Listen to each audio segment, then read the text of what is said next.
They live in the dark corners of your house. Aliens. Yuck. What should I do? Get the new and improved Space Quest 1 with activated Roger Wilco. Unchecked aliens can be a real problem. They can actually do damage to your home. So protect your loved ones and get the new and improved Space Quest 1. Now entirely re-illustrated and reanimated.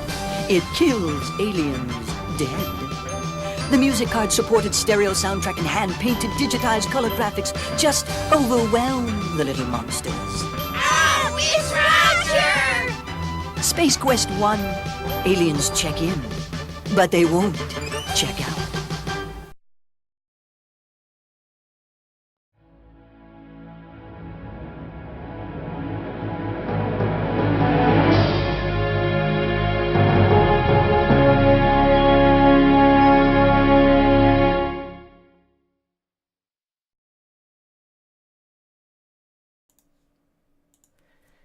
Hey, everybody.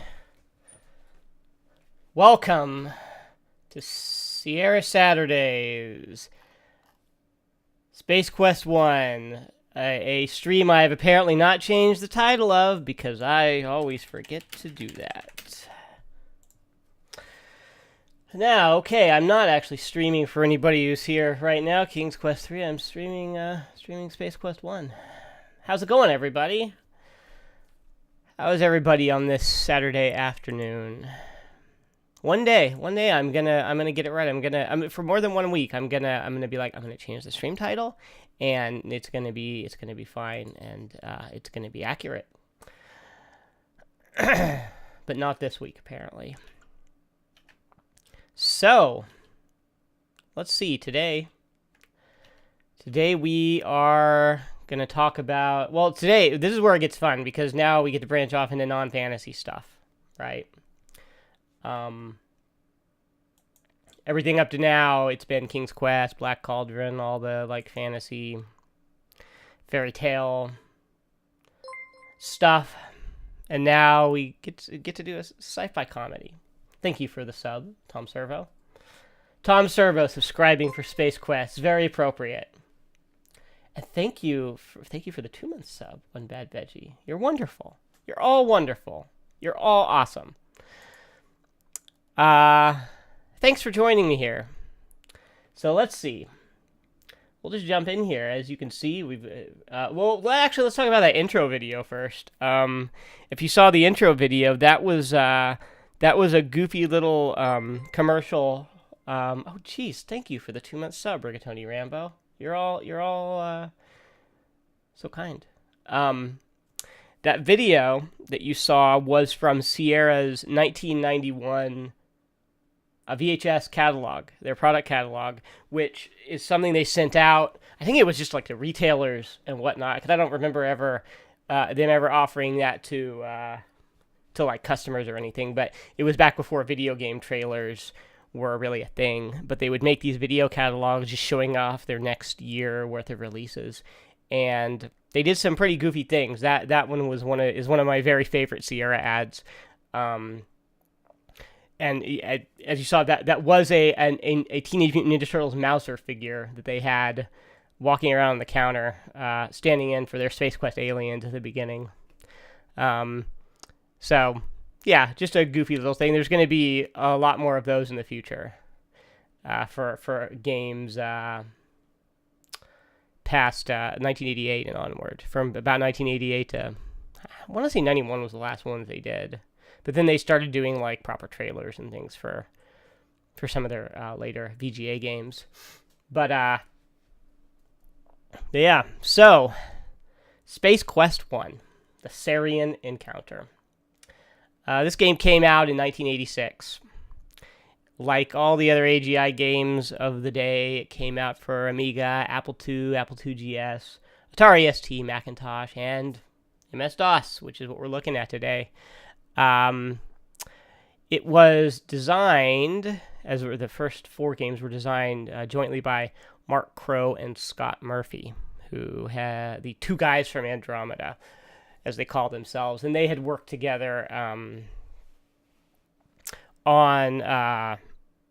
some previous Sierra games. They met when they were working on the Black Cauldron, and Mark Crowe, he was a graphics artist and an illustrator for Sierra. He started out working for like their marketing department on like box art. He did some like logo branding. He did some illustration for documentation and things like that. And the first game he actually illustrated was Winnie the Pooh in the 100-Acre Wood.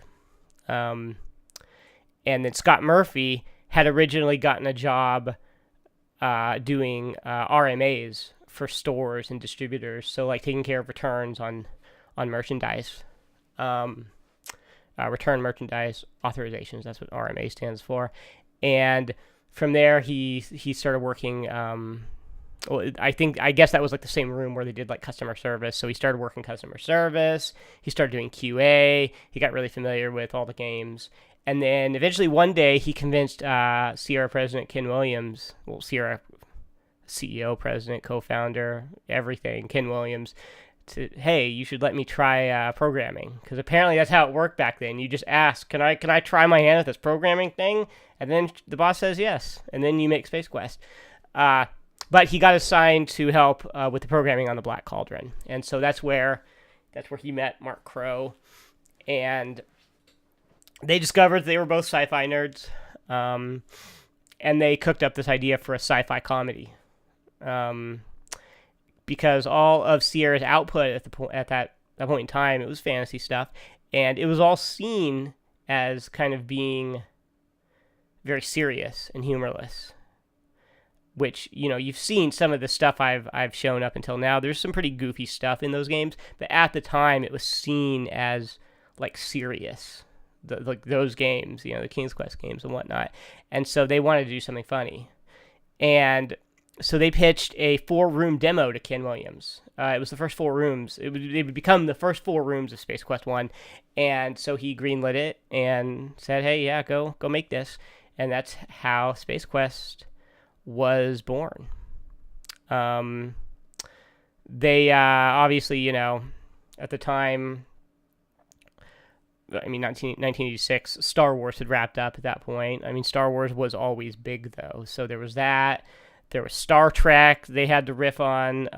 It was, I think Star Trek Next Generation premiered in 1987, so it was actually before that was on TV.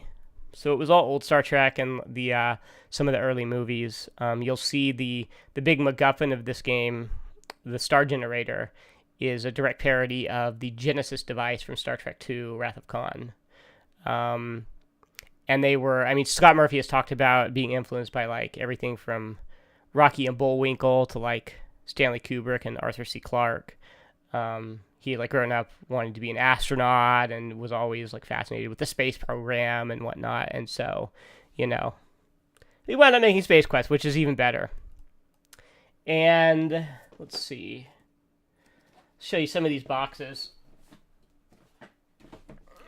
So the original Space Quest, there were a few different box designs for it. This is a different one than the one I've got in the thumbnail down there. But you see, let me hold it up to the camera. You see this photo of them? That's the 2 designers and their silly like mohawk and pig snout masks. You'll see more of that kind of in the games. But they called themselves the 2 guys from Andromeda. And they sort of made up this fictional history that they were like these alien game designers on vacation. And the name comes from a combination of an Italian food chain called 2 Guys from Italy and, of course, the Andromeda Galaxy. They sort of did that to make fun of kind of rock star designer mentality at the time, with people putting their faces on game boxes, which you saw with all Sierra's games. And like a lot of games from EA at the time did that. And so they were sort of making fun of it a little bit. So that's how that was born. Now, I'm going to show you, this is one of the first Sierra games where, you know, we got all our discs, manuals, all that stuff. But there are a couple of valuable coupons here. Okay. And these are actually like advertising in-game things for Droids R Us and the Oasis Bar. And And these were like some of the original kind of feelies that came in the box, just like little fun things. And these are actually collector's items now, especially the Droids RS version of this, because in later versions of Space Quest 1, the name of the Droids RS shop was changed to Droids BS because Toys R Us sent them a cease and desist letter. And I think it's the Droids BS version you'll see here in this version of the game I'm going to play, because it's the later version from the Space Quest Collection CD. There are all these urban legends about a bunch of lawsuits surrounding Space Quest, just the whole series, which Sierra themselves sort of played up for comedy value, but it's all very overblown. You'll see even there are Space Quest fan sites that are like, yeah, they got sued by Toys R Us and they won the lawsuit, but they still put this reference to it in the VGA. Like they never got sued. That never happened. They never went to court. They were sent cease and desist letters from Toys R Us and ZZ Top for Space Quest 1. And had to change some elements of the game because of that. But there were other things involving, like, especially with Space Quest 4, involving, like, Radio Shack. We'll get to those, but the big ones for Space Quest 1 were ZZ Top and Toys R Us. So, yeah. And actually, while I'm at it, I'll just get all the boxes out of the way here at the beginning. Here's the VGA version. I'll be doing that a little bit later. You can see a kind of a better version of the two guys from Andromeda there. We'll get to that though. And there's not even really anything that interesting in this box. Not like the original. I think there are versions of the coupons perhaps. And I also have here my Space Quest Trilogy box. It's one of the later kind of Sierra big boxes. This came out in 1992. And this was actually my first Space Quest game. Like my first Space Quest product. It has the first 3 games. It has the VGA version of the first one, which I played before I ever played the original, and Space Quest 2 and 3. So, yeah. All right, let's see. Let's just jump in. What do we got here? Space Quest 1, the Sarien Encounter, AGI edition.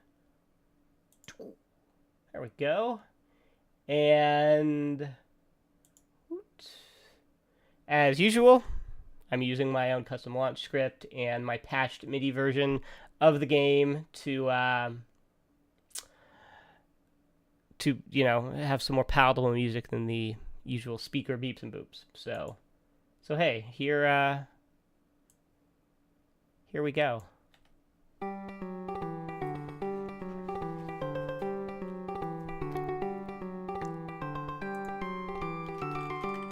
And this theme song was composed by Mark Crowe.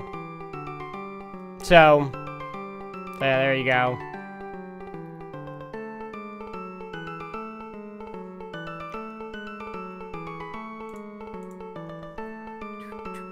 Mark Crowe did all the graphics. Scott Murphy did most of the programming. Whoops, let me,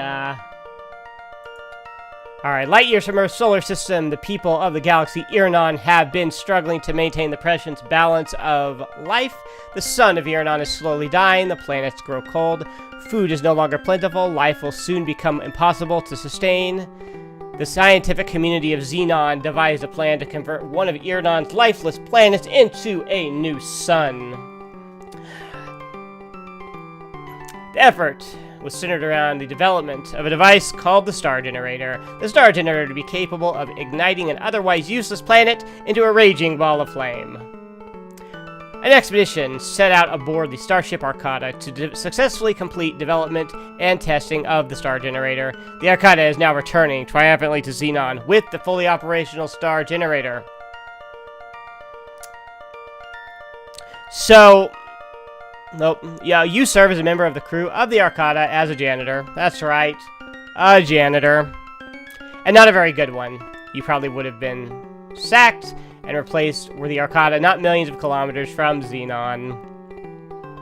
As we join our story, you have just completed one of your famous on-shift naps in one of the janitorial storage closets. And I believe it just loops from there.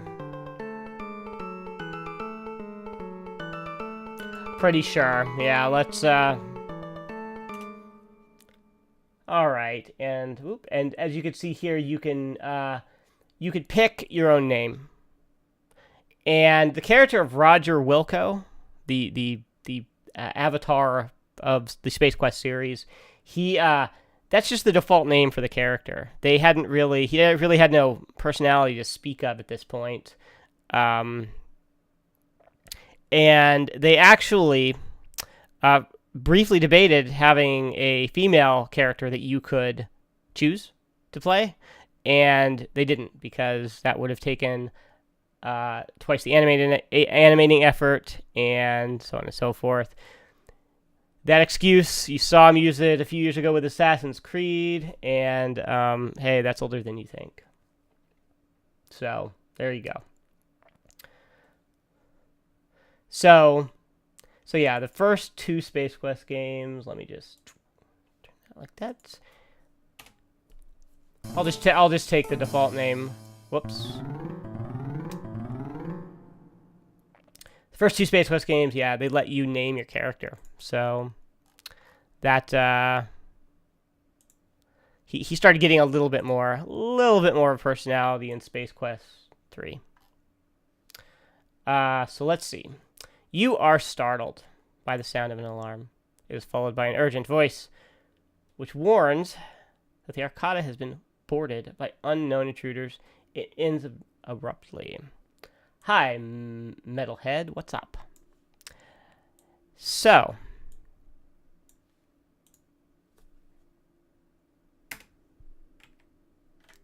turn our speed up to fast.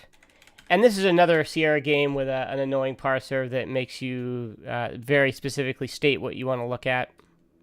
So that's a little bit unusual for a game this far into the AGI kind of life cycle. Look around. This is the Arcada's data archive. Many volumes of information are stored on data cartridges. There is a computer console here. That's important, but we'll come back later, because we come back later. And yeah, this is super futuristic.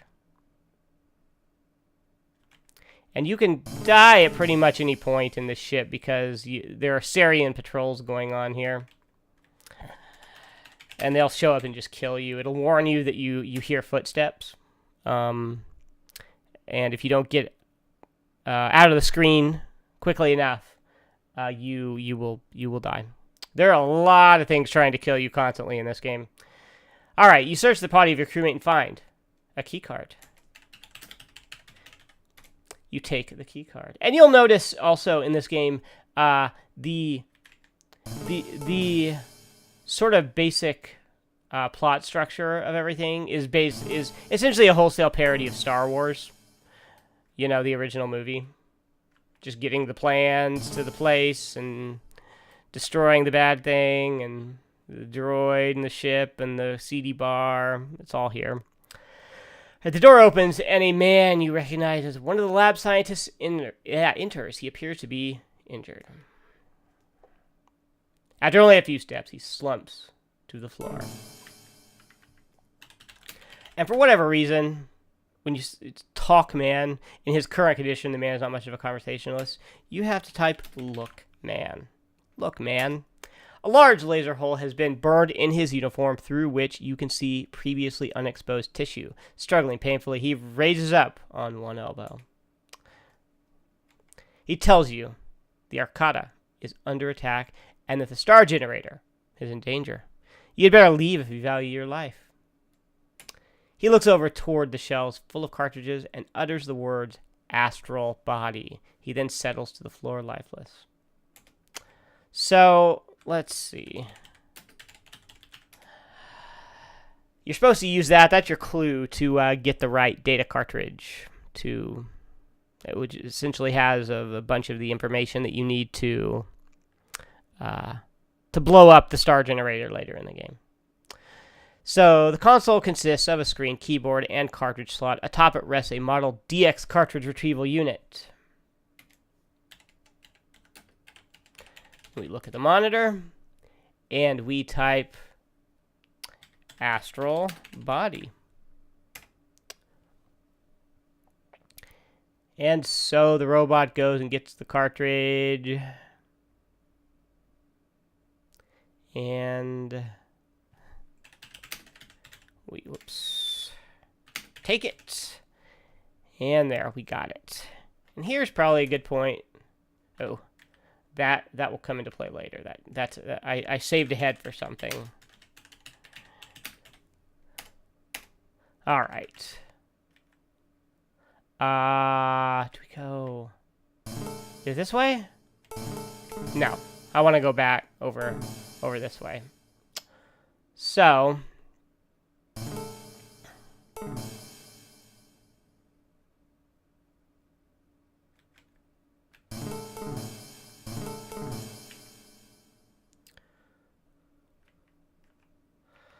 So you walk around here, you go into this room, and there's nothing to actually do here. There's something different about this room, something for you to pick up in the VGA version, but it's just for fun here. So this is the Star Generator Development Laboratory. Due to your incredibly low security clearance, you have never been allowed access to this room.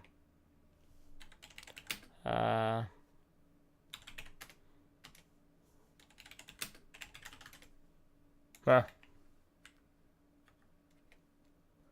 Yep. All these dead people. That's just where the Star Generator was. So I can't figure out why this room exists here.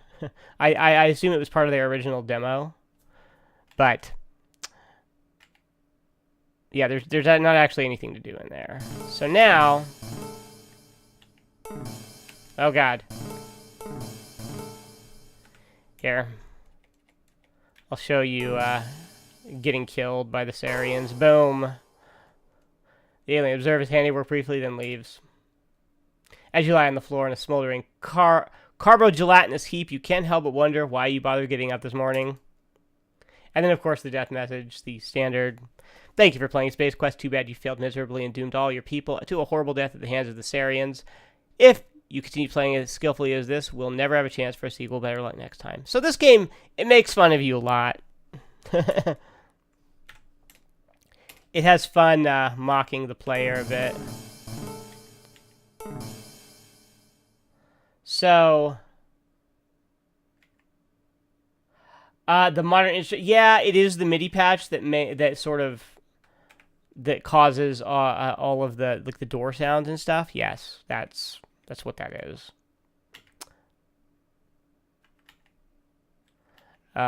It just applies to all the sounds in the game. That's okay, though. Part of the charm. You are in the central control area of the Arcada. The reactor domes pulsate irregularly, as if they had been tampered with. This does not look good. Through the window just above the control console, you can see down into the vehicle bay below. Am I playing this on a 486? No. No, I'm playing this through DOSBox. Your limited view shows there is a large vehicle bay below. So, we look at the console. On the console by the window are two buttons marked Open Bay Door and Close Bay Door. So we open it. And our goal is to make our way down there and escape from the Arcada. This is one of the mid-level decks of the Arcada. In this panel, the keycard unit is a small, sturdy box with a slot. Just above it is a display light, which is not currently on. Fortunately, we have a keycard. We use the keycard. You slide the keycard into the slot. You hear an audible click. You take the keycard back. And then we get down here. Oops. And this is the flight prep room of the Arcada. As you can see, there is a sign on the back wall, as well as two closet doors and two buttons. Press the left button, press the right button.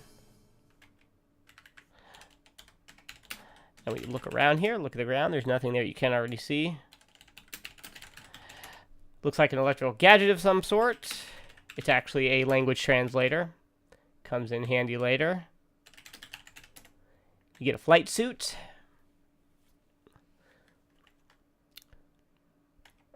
And then go down here and look at this console. The console is adorned with many status indicators. One button on the right is marked airlock.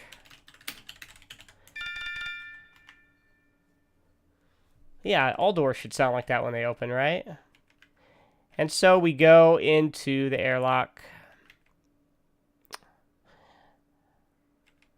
And look at this panel. Looking at the console, you see a button marked platform. There are also some gauges which don't interest you. There's now an escape pod here. And there is the pod. But before that, we can also walk out into the vacuum of space and die. Ha. Congratulations, Roger Wilco. You found your way off the Arcada and escaped obvious danger. Unfortunately, you will never be seen or heard from again as you float gracefully through the heavens for eternity. So, and there are a lot of funny ways to die in this game. So we get in the pod. You're sitting in the pilot seat of the escape pod facing toward the window. There's a dark console before you and seatbelt straps at your side, confused as to what you should do. You wish you would have paid more attention during crew orientation. Fasten your seatbelt. Look at the buttons. There are 3 buttons here. They are marked auto nav, power, and don't touch. First we press power, and then we push this lever, throttle, oh, whoops. Wow, it warned me to close the door. I figured it would take every opportunity to kill me here. And then we pull the lever. Oh, we're going to push the don't touch button, don't worry. The escape pod moves slowly out into the vacuum of space. Congratulations, you've narrowly escaped an explosive death. Don't start patting yourself on the back just yet, though. You are now traveling aimlessly through the cosmos. So, now we press the don't touch button. Whoops. It said don't touch. I warned you. And here's where we end up. In Daventry. Ken, did you hear something? It was probably just the Gators entertaining another Space Quest player. Go back to sleep, Berta. So, through a strange quirk of fate, or was it? You have stumbled into a place beyond time, space, and dimension. You have entered the Daventry Zone. That's right, the land of King's Quest. This will not help you now since you are playing Space Quest. That is a lot of Gators in the moat there. That's like 4 times the amount of Gators that were in the moat in King's Quest. So that's just a funny little plug for King's Quest, right?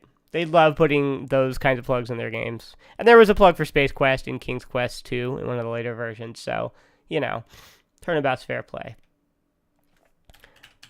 But now we want to use the auto nav. The monitor flashes. You study it to see what new information is being displayed. And it takes us to the planet Corona. Whoops. Ah, jeez. Accidentally hit my print screen button and took a screenshot. The auto nav system has locked onto the small planet of Corona, and the pod has begun its approach. Nothing to do, but hang on.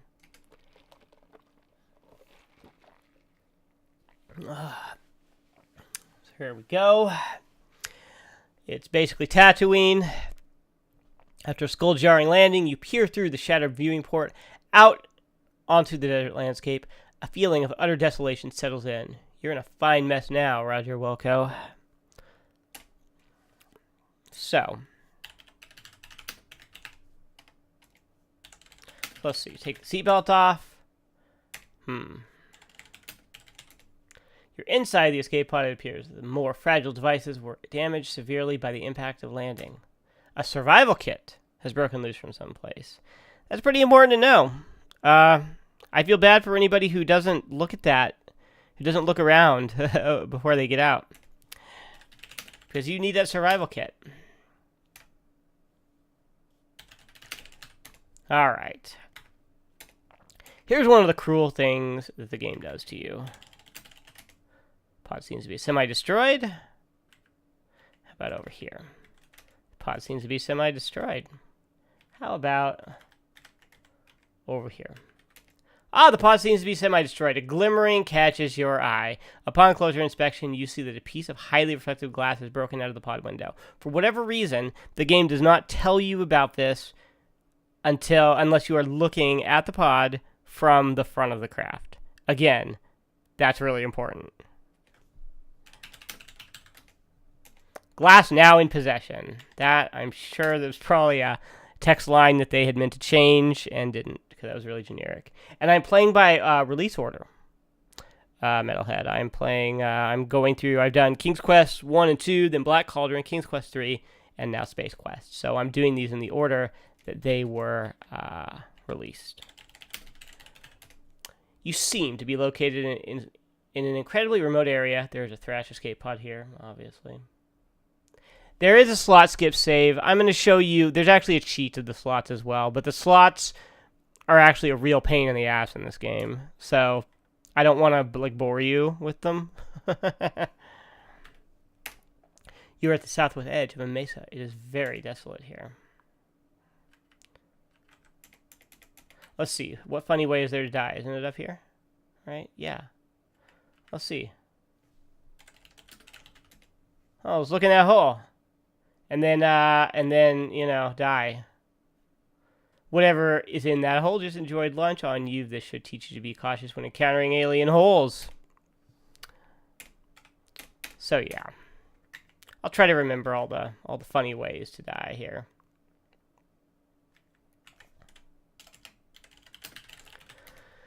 You're in a desert cliff area. There's a natural land bridge in the distance. We're going to talk about that bridge in just a minute here. You're in a desert cliff area. So, we're just going to hang out here for a moment.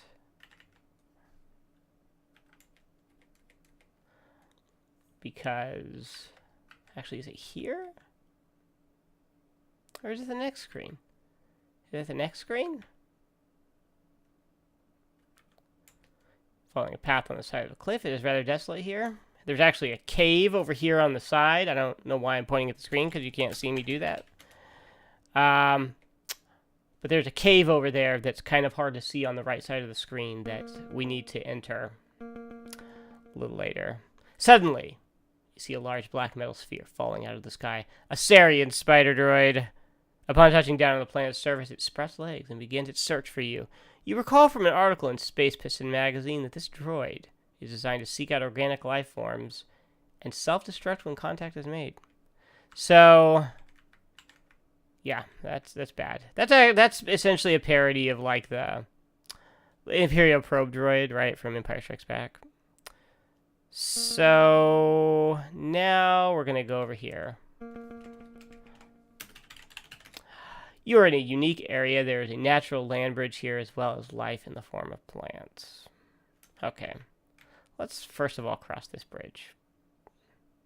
As you can see, the bridge slightly crumbles when I walk across it. As you'll know from games like King's Quest 2, you can only cross these terrible bridges in Sierra games a few times. But at least this gives you a visual clue and says, hey, this bridge is going to crumble, right? You've traveled a long way only to die by carelessly stepping to your death. What a clod. So, but at least it waypoints it for you, unlike King's Quest 2. And you can only cross this bridge 5 times. Fortunately, we only have to cross it 3 times. So you're allowed a little bit of error. Now,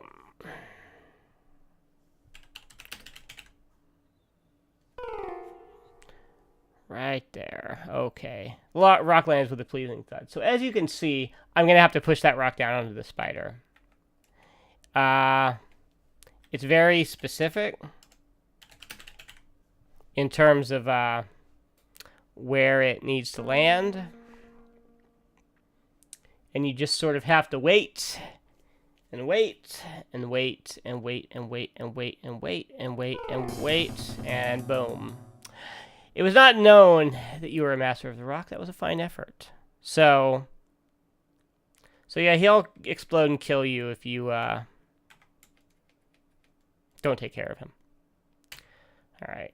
And this game is actually quite merciful in terms of like, you notice like when I did the screen transition, Roger stopped walking. Whoops. Well, I immediately started walking again there. But usually in AGI games, the character will just continue walking when they reach a new screen transition. They won't stop, which can a lot of times lead you to walk off cliffs, and that's bad. But this game is pretty merciful in that regard, in this area. You're high atop a rocky plateau near two halves of an arch. The desert below seems to stretch to infinity. You see a pair of oddly curved rock formations. They point at each other as if to form an arch. And so you walk over, you investigate it, and boom! Elevator. And yes, there actually is a second way to get rid of the spider droid. I'm going to show you that when we do the VGA version.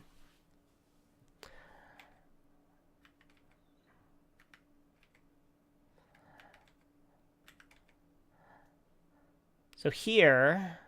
Oh, wait. Whoops. Hold on. Forgot something here. Look around. This is one end of what appears to be a large cavern. The only way to go is to the left. There is rock nearby. And then this elevator, we can't really... There's nothing to be done there, right? So there's a rock. It mentions it, therefore it's important, so we take the rock.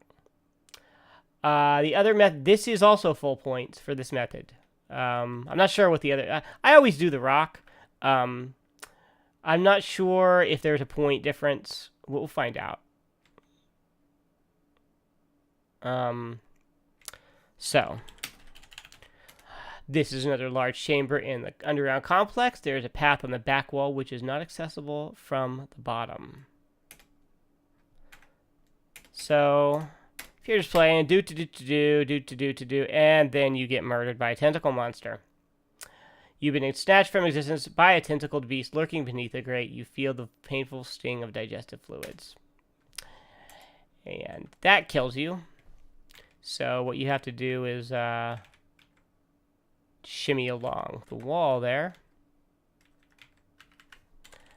And there's a door there that everything down here is composed of very hard rock. Everything has a slimy look and feel due to the humidity. But you can't get through that door. There's a geyser cone here. It is rhythmically spewing hot steam. I don't know how you know this, but that rock we picked up, you put it in the geyser, and it opens the door.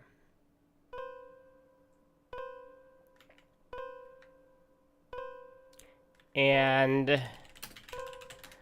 Here, this is a slightly smaller chamber in the underground complex. There is a path above which is not accessible from here. There's a pool on the right side. I don't know. I don't think you can do it in this game.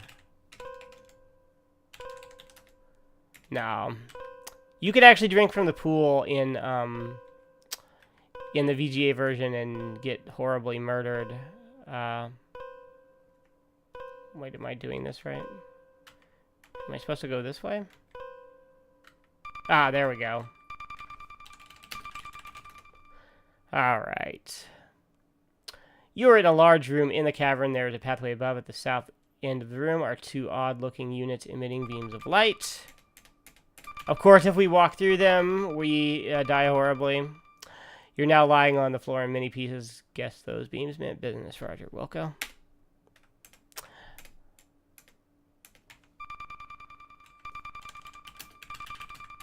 The beams seem to form some sort of electronic barrier across the path.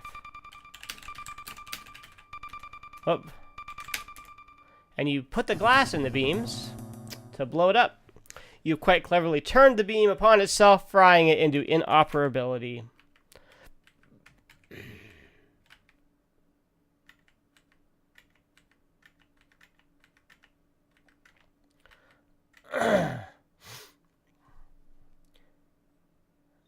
And let's see if I can do this on my first try.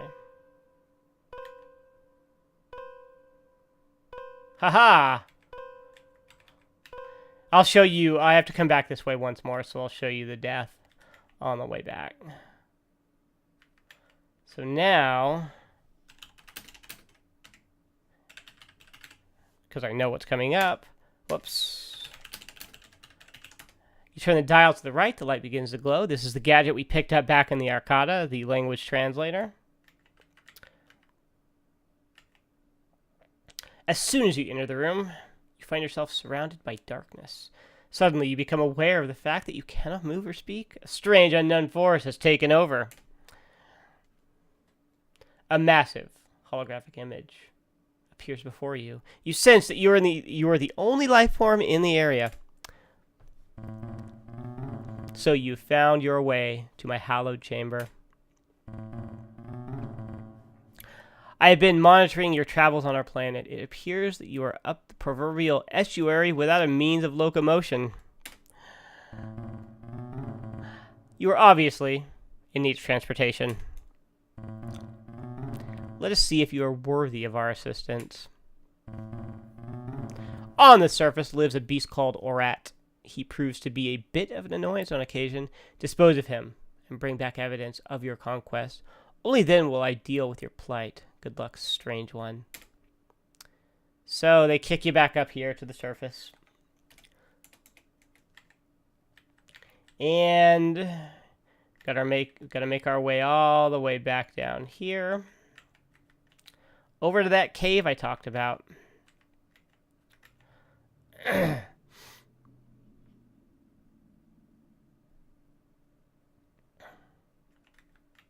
Right over there.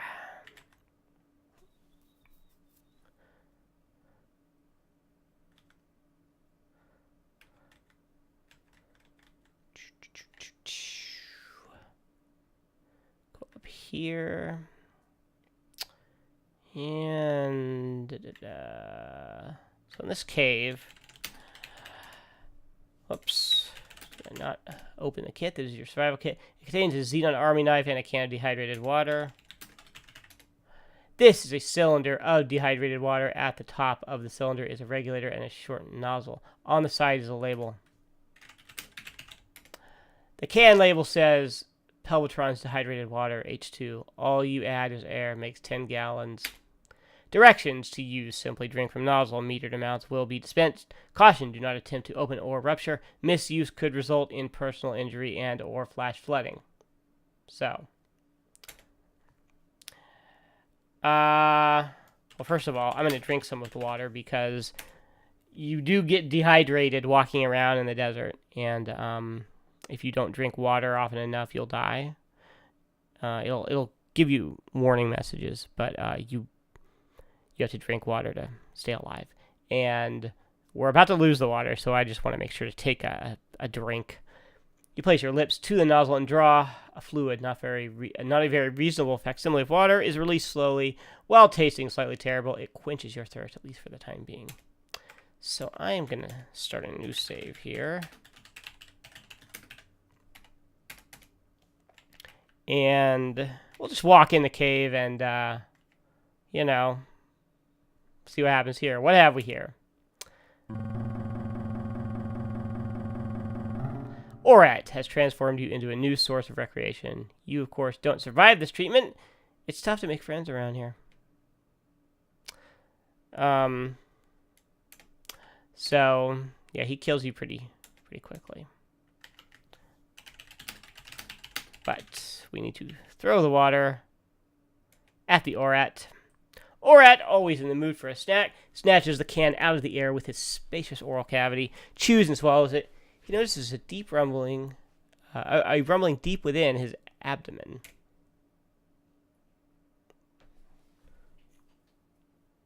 Orat's eyes prove to be bigger than his stomach for once. Incapable of becoming history's first living reservoir, his body succumbs to the intense internal pressure created by nearly 10 gallons of instantly reconstituted water. As a special bonus, you have received a much-needed shower.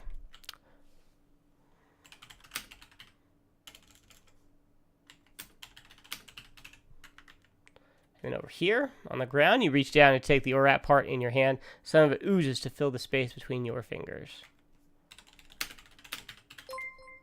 The ORAT part seems to consist of a spiny piece of bone with a small amount of somewhat less solid material clinging to one end. Thanks for the follow, Metalhead. Alright. Let's see, before I go back, why don't I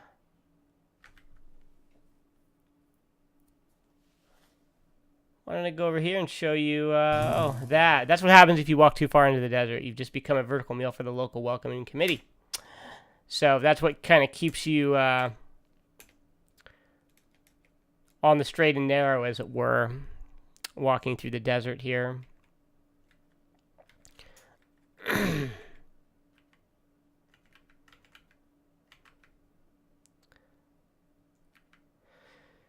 And now that we have the ORAT part, we can go over here, cross back here, and back through the cave to the alien room. And if you know ahead of time, you can also just kill the ORAT before you even go to the cave and just save some time. But this is a short enough game anyway, so yeah.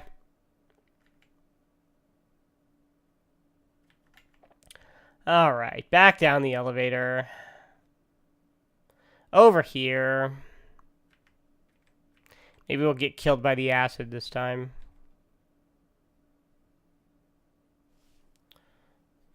I'm sure if I don't save the game, something stupid will happen. Alright.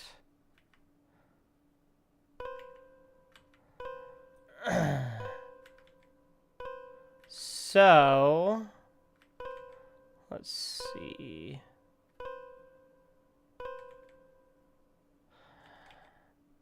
And you just kind of have to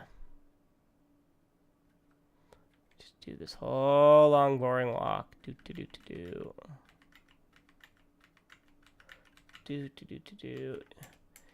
can also do that and just dive that way. You travel a long way only to die vicariously. Stabbing your death with a clod. Another one of those. So, there are plenty of ways to die in these games. Let's see. Oh, I made it. Oh, well, come on. I gotta get killed here. Ah, there we go. You're unpleasantly surprised by a drop of searing acid which bores its way to your feet. So there.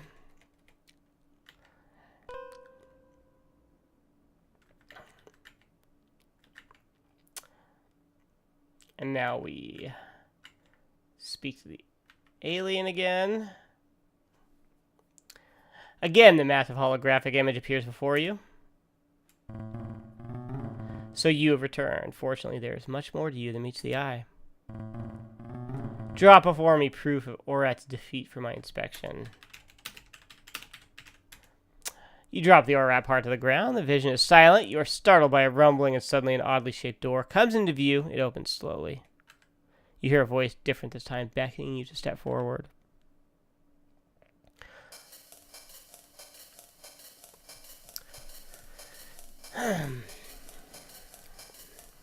Please, don't be alarmed.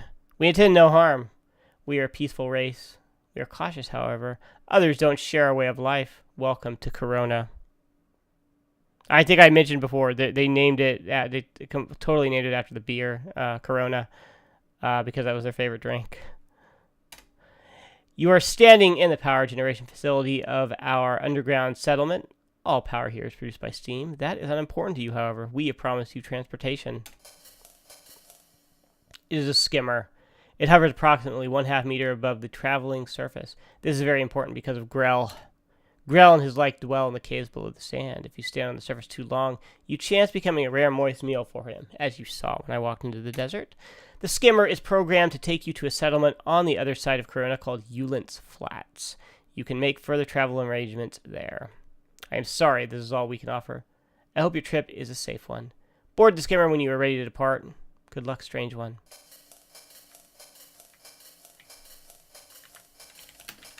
And if we look around, this place is most interesting indeed. A mixture of both old and new technologies. On one side of the chamber is a primitive steam generator. Its pistons, pounding rhythmically, turn steam into useful energy. On the other side is what appears to be a computer console. The console consists of a monitor and a cartridge slot. There are also some readouts which indicate the status of some of the mechanisms in here. And as we have a cartridge, we're going to put the cartridge in the slot. The cartridge snaps neatly into the slot, and the screen comes alive. Whosoever shall read this, my name is Dr. Volhall. I am a scientist with the Star Generator Project aboard the Star Lab Arcada. Fun fact, Volhall, that is the scientist who died at the beginning of the game in the Arcada, who pointed you toward the cartridge. That becomes relevant in later games because there is a separate character named Sludge Volhall, who is a clone of him, an evil clone, who becomes essentially the kind of big bad, the overarching villain for the Space Quest series. So, this is the origin kind of that name, Volhall. We have just successfully completed development and testing of the Star Generator. During this time, I have come to believe that our progress has been monitored by others. I fear that the Sariens may have learned of our mission. If my fears prove true, the Star Generator and the people of our universe are in serious jeopardy. The Star Generator is a miraculous device. Used as intended, it will help preserve life for eons to come. Used as a device for evil, it would cause the destruction of millions of lives and enslave all who oppose the Sariens. Encoded within this cartridge are all plans and specifications for the construction of the Star Generator. Should any disaster befall the Star Generator project, scientists would be able to create a duplicate of the Star Generator with this information. Please guard this with your life. Return it to Xenon ruling body as quickly as is possible.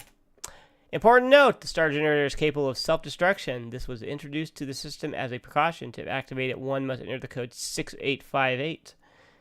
A 5-minute timer will begin to count down. Beware, anyone within 5 kilometers of the Star Generator will be in danger once the timer has been initiated. Please be careful and good luck. And that code, 6858, it's always the same. It changes in the VGA version, but it's always the same in this one. All right. And of course, we wisely retrieve the cartridge from its slot.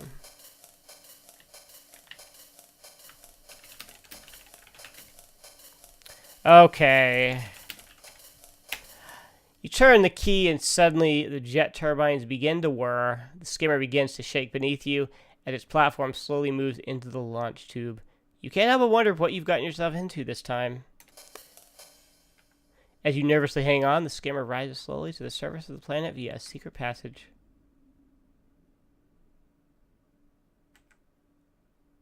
Actually, hang on. Upon reaching the surface, you throttle up and zoom off into the sunset. The settlement the alien spoke of appears on the horizon. Now, here, I actually need to turn the speed down a bit. And this is the pause this for a second. This is the first arcade sequence in a Sierra game. The skimmer sequence. You can take I want to say it's like 4 hits before you die, but you have to make it all the way through to get to Ulence Flats safely. And yeah, it's kind of annoying. It was seen as very ambitious at the time. They actually wanted Scott Murphy's original kind of design intent was to have more arcadey space stuff in the game, which didn't pan out, but this was something very new at the time and different, and something that they didn't really know the AGI system could handle until they did it. So here I'm gonna just be cheesy and just keep saving all the way through here. Yeah, it's fine.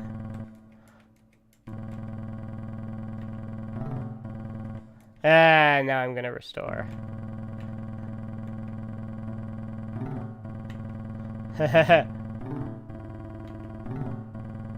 Oh, I guess you can take 5 hits. Okay. Had you eaten a few less donuts during the mission, you might have cleared that rock, Roger Wilco. Alright.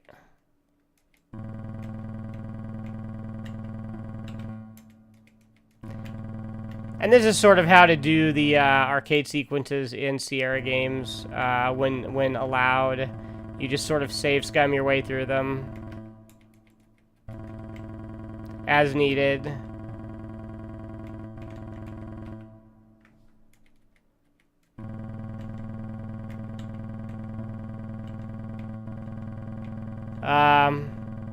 And you can see whoops, let's restore back. You can see the city kind of rising up in the background. It's the white building in the distance. And it kind of gets bigger as you go.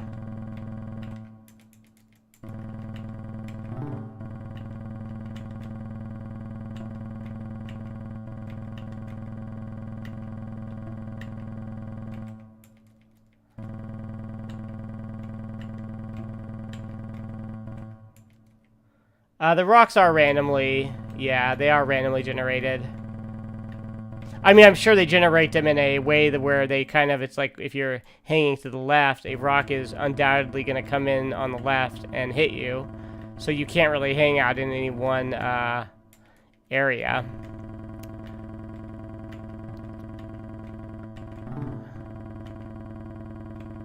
Yeah, let's restore. I don't think there's a point penalty for not doing a perfect run. Ah, there we go. That was pretty intense. You managed to successfully navigate through the treacherous boulder field and are quite relieved to see that you've reached the settlement. Welcome to Ulence Flats. After a truly stone-crushing journey, you have miraculously arrived safely in Ulence Flats, and just in time too, because the skimmer's power cell has been drained. It will take some time to recharge itself. This place isn't quite what you had expected. It is semi-bleak at best. So we get out of the skimmer, and then this guy comes along. This is one of the cruelest things in any Sierra game. Say, this is a genuine Fulton stand skimmer. I've been looking for one just like it. I wonder if you would accept 30 buckazoids. If you accept his deal, you cannot finish the game. Okay. So we take the key so we can't just steal it, and we ignore him. We walk off, and we ignore him.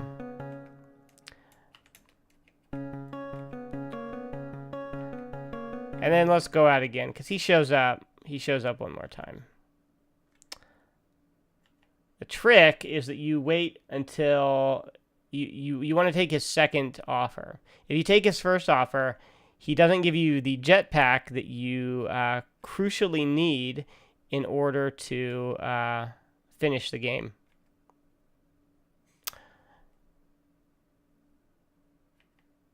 And then if you don't take his second offer, I think he doesn't come back either. He steals it, or there's something like you have to take his second offer.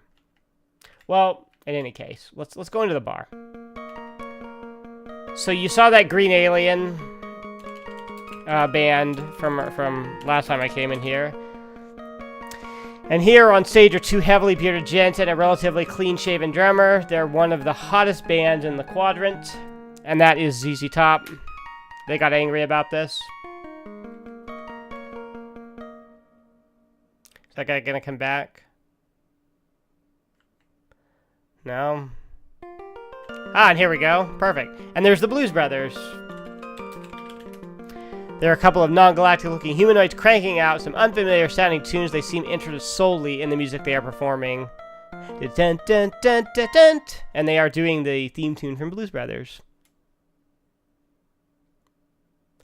And I don't know that you would know to take the second offer. That's sort of the that jetpack offer, the selling the skimmer bit of the game, is sort of the guess the gnome's name / throw the bridle at the snake puzzle of this game, where how would you know? You wouldn't. I mean, maybe when you I don't know, maybe when you get out to the point when you need the jetpack, it'll give you a hint, but that's actually that's once you've finished up everything here in town. So it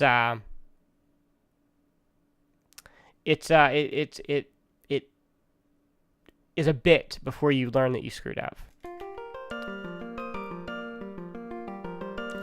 So we go to the bar here.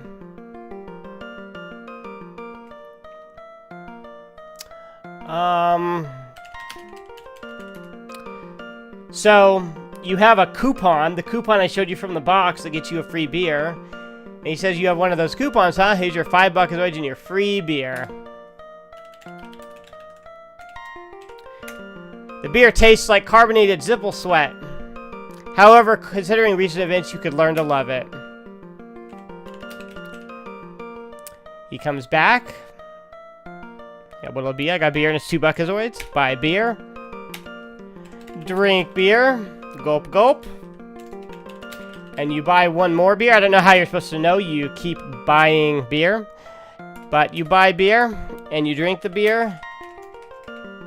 And then, as you sip another of the odd brews, you overhear someone at the bar speaking. There I was cruising through Sector HH when I spot this blip on the scanner. HH. You gotta know that.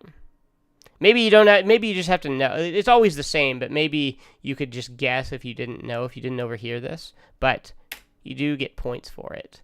So it's important to do. So I head toward it, you see, and right there in front of me sits the Deltar. It's just sitting there. My hearts start hyperwarping on me. I figure my milliseconds are numbered. All I can think of doing is getting my craft out of there, so I'm reaching for the throttle. All of a sudden, there's this incredible flash of light you see, and just like that, this little planetoid explodes into a ball of fire. I tell you, I've never seen anything like it. I mauled the throttle and got out of there quick, you bet. So, I don't know how you would know. Like, that's crucial, that Sector HH is crucial, because you were trying to get to the Deltar, which is the Sarien ship, and,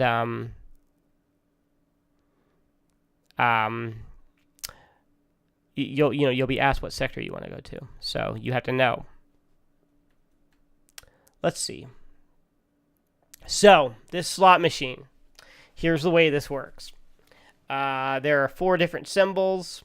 If you get cherries of any kind, you get a payoff. I mean, if you get at least 1 cherry in the leftmost slot, you get a payoff. If you get 3, I think they're diamonds and ships, or diamonds and eyeballs. I forget. Yeah, eyeballs and diamonds. All right, there they are.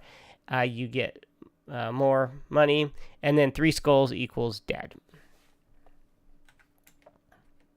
So the usual way of doing this is simply to. Oh, do I not have that much money? No. How about that? Oh, you know what? I have to go get my ship first. Duh. The screen does not get wobbly with all the drinks. No, you don't get, there's no drunk effect.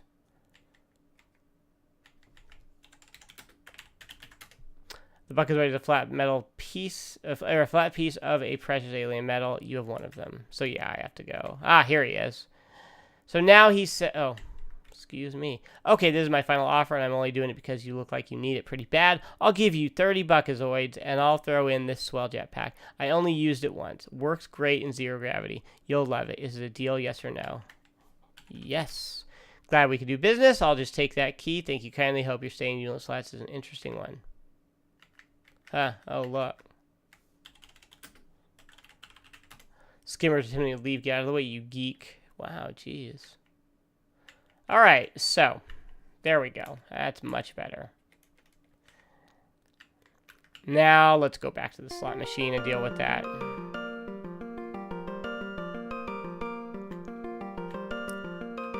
And as you can see,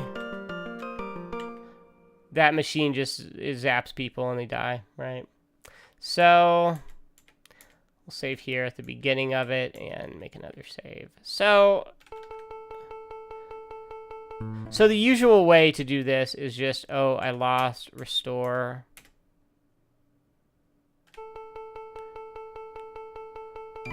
Oh, I won, save. Oh, I won. One cherry gets you kind of flat. It just returns your money. But you keep going, you know, oh, I lost, restore, right? But if you type that, boom, it's a cheat. And you can pick what you want the next pull to be. And you can use any expletive that the game understands, and it will allow you to do that. So I'll just show you skulls.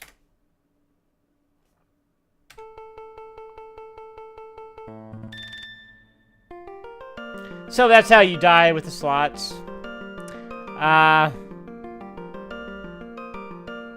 Luck's turn has cost you dearly as life seeps away. You long for the simpler days aboard the Arcada. So. Yeah, you lose, homeboy. So. What we want to do, we'll do cherries. You win $15. Diamonds get you what? $60. Eyes get you 30. Okay, so we just want a bunch of diamonds. And you just keep doing this until you get, I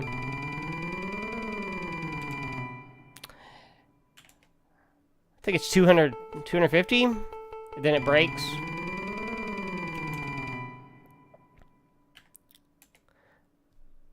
And, yeah. And then, sorry, there seems to be a circuit failure to be reimbursed. Send claim to Jipazoid Novelties, 2001, Odessa, Blastway, Guerneville, Fedor, EXL Galaxy. Please allow 2 decades for delivery. This comes back to haunt Roger Wilco in Space Quest 3.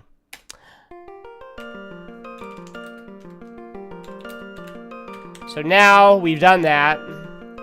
Playing the real way is incredibly long and boring, and it's stupid. There's actually a cheat item built into the VGA version to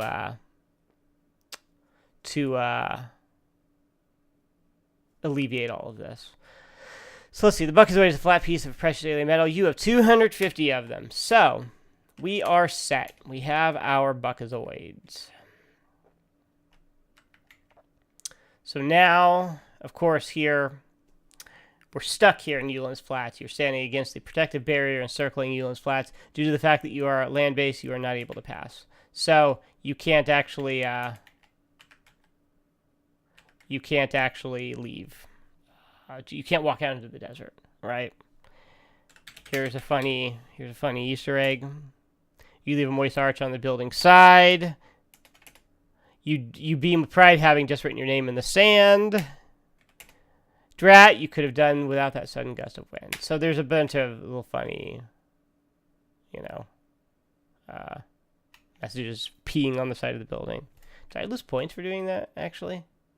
No, I didn't. Okay, well. Okay. So, here is Droids BS. In earlier versions, it was called Droids RS, but as I said,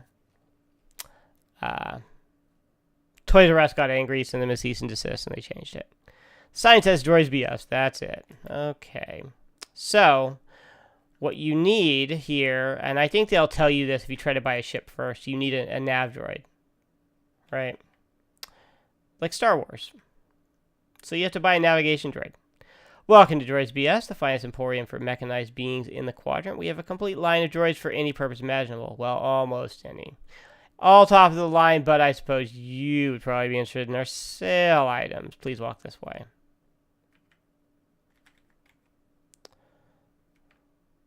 And you can go and examine any of these other droids. That compact unit is often used for mining. It is short and stocky and quite strong for its size. It is designed to work in areas which may be hazardous to non-mechanized beings. 325 buckets waits for years of service. $294 with coupon. We call that one the Peacemaker. It's used primarily in security. In a crime situation, it is capable of apprehending, trying, sentencing, and punishing the offender on the spot. Swift and effective. And only 368 buckets waits. $294 with coupon. That one is a collector's item. One of the very first droids ever built. Someday, that rare piece is going to bring me a small fortune at auction. It's not for sale. Alright. Oops. Same one again. You can buy... So you can't buy any of those because they are too expensive. You can only have a max of 250 buckets of weight. And you also have to buy a ship. So that unit is a good all-around droid. Sure, it may seem a little dinged up, but it's not as bad as it looks. There's still quite a bit of life left in it. It is a great little companion, and for you, only 40 bucks a it's 32 with coupon. And this one, that model is ideal for flight systems operations. It will pilot any modern fighter or cruiser, and it is one of the most experienced droids we carry. I ask only 45 bucks a for 36 with coupon. This is the one you want. I got it from some gambling type who was required to pay up or perish. So, maybe this is like a Han Solo reference. I don't know. Using your discount coupon, the one in the box, for Droids BS, using your discount coupon, you have made a relatively decent purchase of a pre-owned sale item.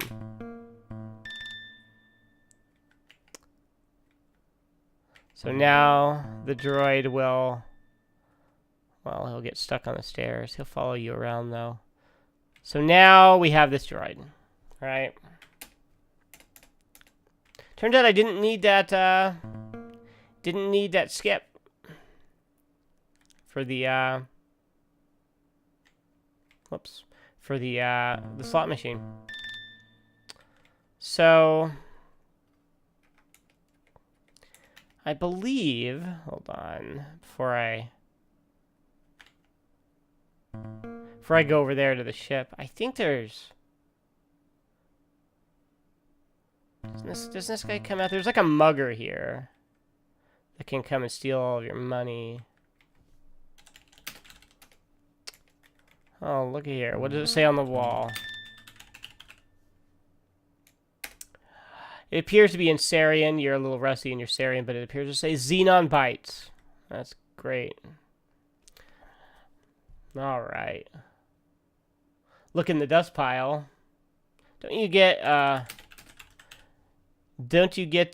there like some buckazoids that you get from the dust? Right? Or is that just in the VGA version?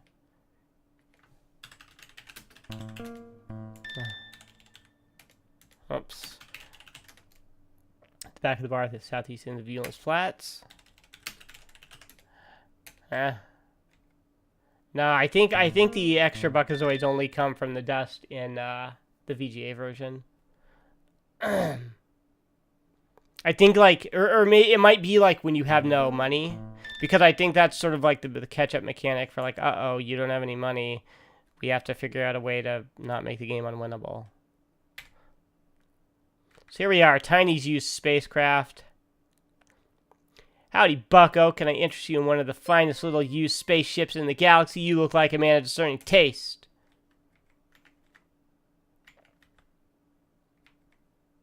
Well, this is quite a unique little unit. Never been flown over Mach 3. It was owned by a little old lady from Glansadrum. You have to fly it to believe it, and she can be yours for only 99 buckazoids.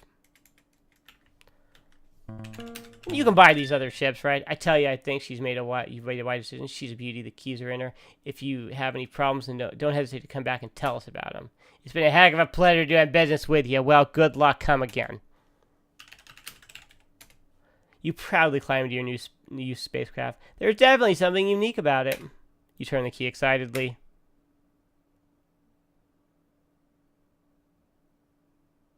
Well, geez, Guy. It seems it's developed some minor malfunction since we acquired it. We did have a small micrometeorite shower the other day. Maybe that was it. Yeah, that was probably it. Much as I'd like to, I can't refund your money. Company policy. It's out of my hands. However, I can give you 70 bucks weights credit on any other ship in our fine line of used spacecraft. Look around, see what you like.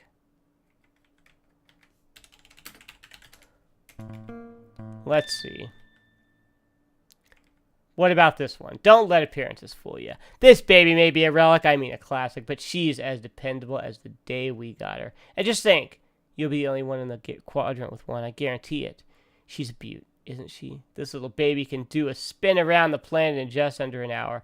Look at the lines in that bodywork. They just don't make them like this anymore, you know what I mean? And she's a real bargain at 185 buckazoids. Of course, minus your 70 buckazoids credit. That would come to 115 buckazoids. So you buy this ship. I tell you, I think you made a wise decision. She's a beauty. The keys are in her. If you have any problems, don't hesitate to come back and tell us about them. All right, let's see. You shell out the buckazoids and hop in. Actually, you fire it up and lift off. Thank you for the cheer, Dr. Jones. Darn the luck, Roger Wilco. You've crashed in the dunes and ended your life. The various inhabitants of the Coronian desert are now feasting on what remains of you. Guess that wasn't such a hot purchase. So, those are not the right ships.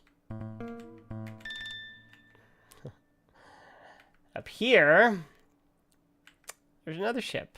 Look at that.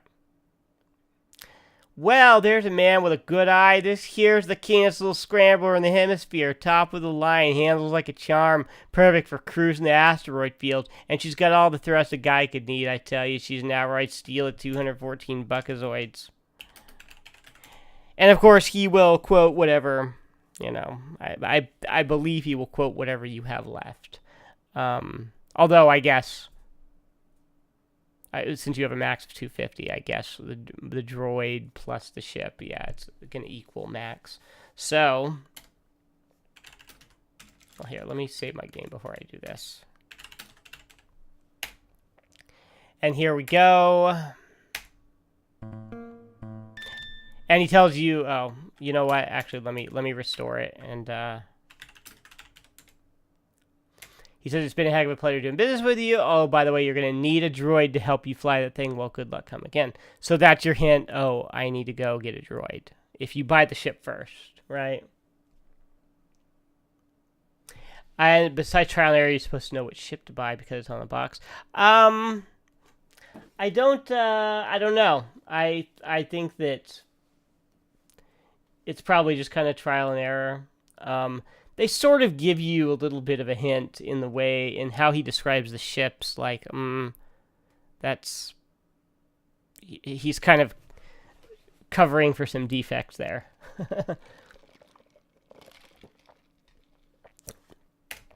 So, all right. Oops.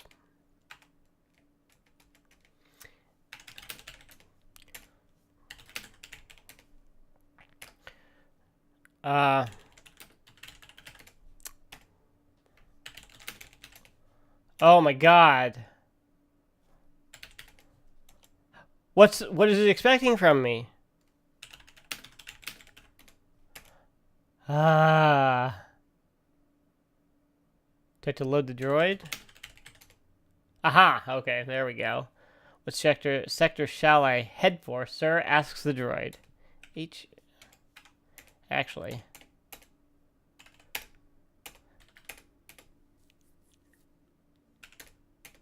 Oh, I guess he doesn't accept other inputs. Sector HH, it is. I will proceed with course entry. And this guy says, hey, wait a minute, where do you think you're going with my ship? So it wasn't even his ship to sell. Pff, off you go into the purple yonder.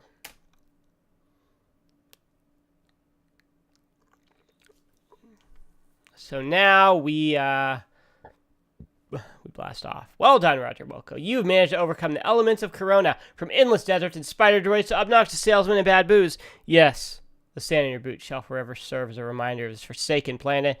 You should feel proud, but now destiny awaits with an even greater challenge. Hang on, sir. We are headed into an asteroid field. And now we have some exciting, navigation of the asteroid field. And if you had bought the other droid, I believe this is where you would crash and die. But that other droid, yeah, is not the droid. The other on sale droid in Droids BS is not a good purchase. We have established visual contact with a ship of Sarien origin, says the droid. The name Delta is confirmed. You might consider the fact that we are in danger by being anywhere near this ship. I hope you didn't waste money on the extended warranty when you purchased me. I will slow our approach and stand off at a safe distance.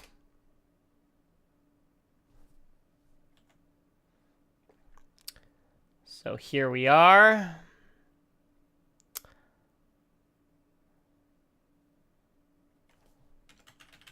And we wear the jetpack. We put on the jetpack that we got from that guy who bought the skimmer.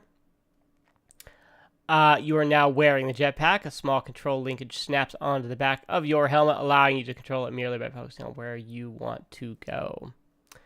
Oh, the other droid will break down as soon as you leave the shop. Oh, well. In any case, the other droid doesn't work.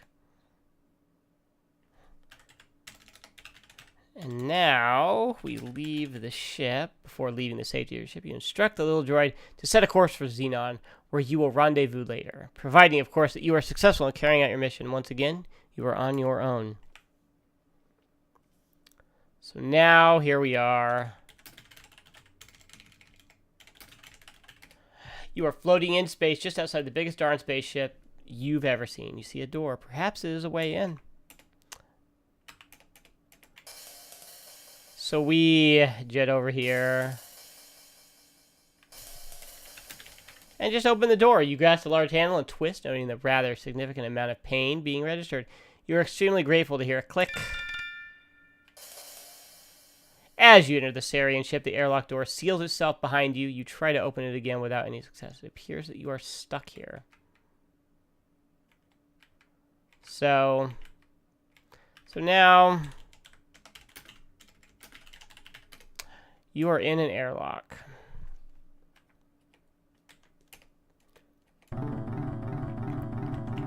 So now there's that droid, and he, he'll kill you.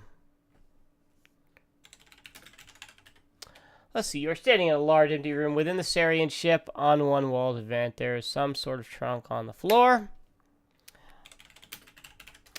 There doesn't seem to be anything special about the container. It is empty. So now we get in the trunk. You climb into the trunk. The lid pounds shut above you. You hear voices. Whoops. So that's a little screen. You hear voices, muffled, then louder. You suddenly feel the trunk lift off the deck and the sensation of movement. After a few minutes, the trunk thuds to the floor, causing you to see stars in the darkness. The voices sound farther away, then gone. Here we are. As you exit the trunk, you notice that you have lost your jetpack.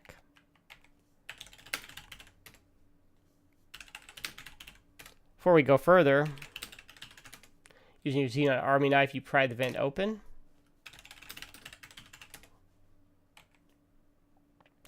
And I believe you actually get more points by doing this.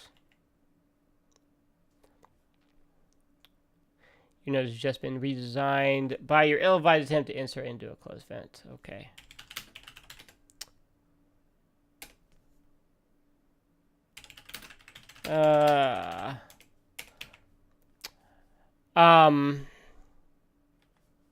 This is an alternate way. You could have climbed on the grate in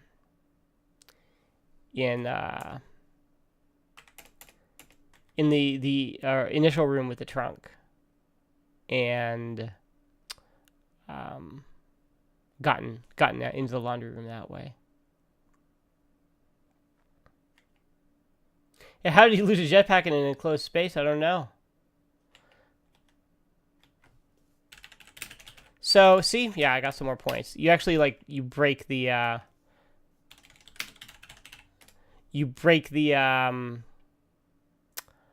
point system this way and actually get more points than, I think you get like 205 or something. Let's see, open laundry. Someone might be coming, you don't have time to be standing around. You jump in the laundry. Well, Roger Wilco, it certainly appears to be as though you're about to become all washed up. Whoa!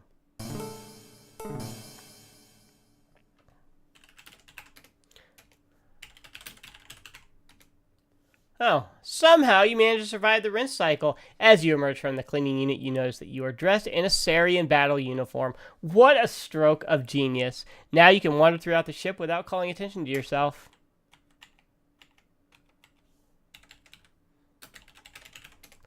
In the pocket of this uniform is an alien identification card. The name on the card is Buxton Freem. You wonder if this is a common Sarien name. It kind of sucks that you have to look in the uniform for the ID card, because the ID card's important later.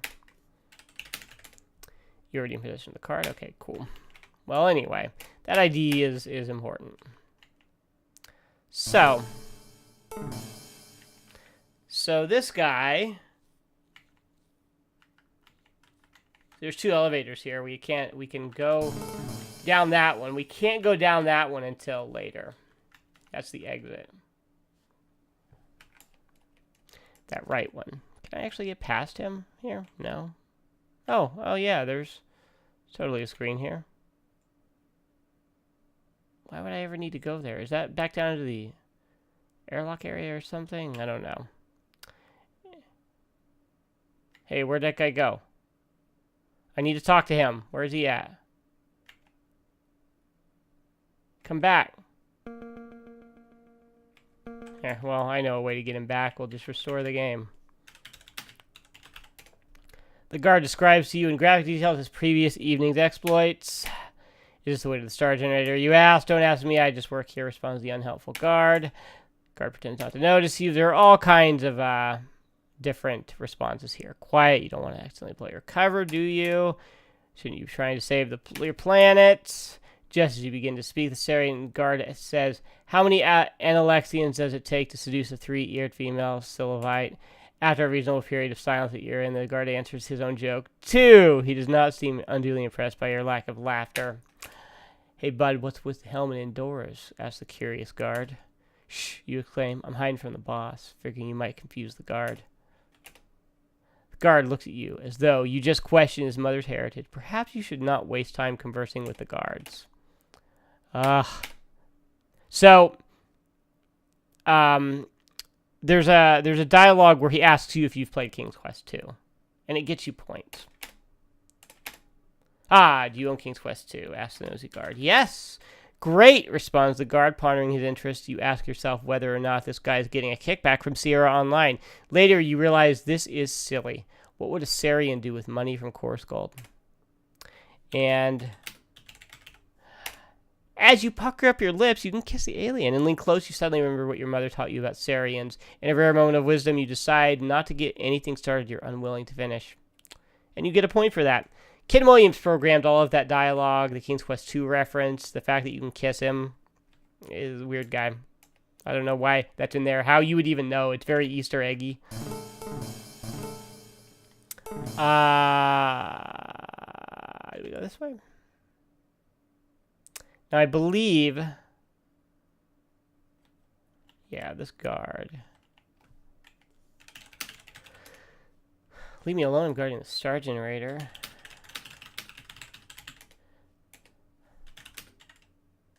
No, he doesn't understand ask. Okay. Huh.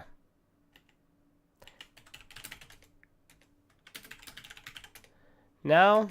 Well, in the VGA version of the game, you could actually go talk to this guy, and he would tell you the code, the self-destruct code, in case you had forgotten it. So there was a failsafe. In case Yeah, you've forgotten to write down the code. So the objective is to turn that off, that force field guarding the star generator, and cause it to self-destruct. That's what we're doing here.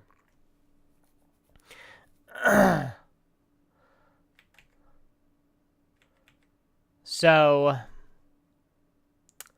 let's see here. Go in here. Go out there.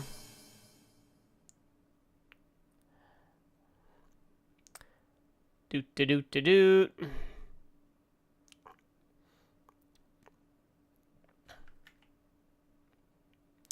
Let's see. So you got to take this guy out. He's just standing there. Oh, and here's this. What's going on here? Welcome to the weapons dispensary. I will assist you. Please supply me with your identification card. Rows of weapons on the wall tell you that you are in the Deltar's armory. There is a service droid behind the weapons issue counter. We show him the ID. Excuse me, I shall retrieve your weapon. We want to take a grenade. Your rank allows you to bear 1 pulse ray unit. Remember, no firing in the ship. Have a nice day.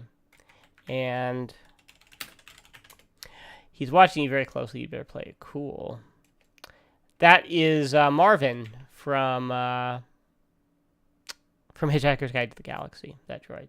So, all right. And now, what we do here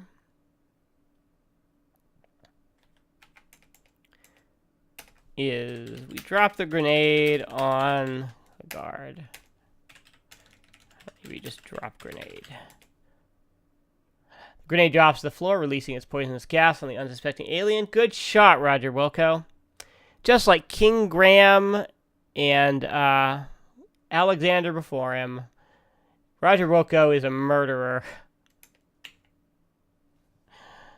And I believe getting that other grenade, there's no use for it, but I think it gets you more points.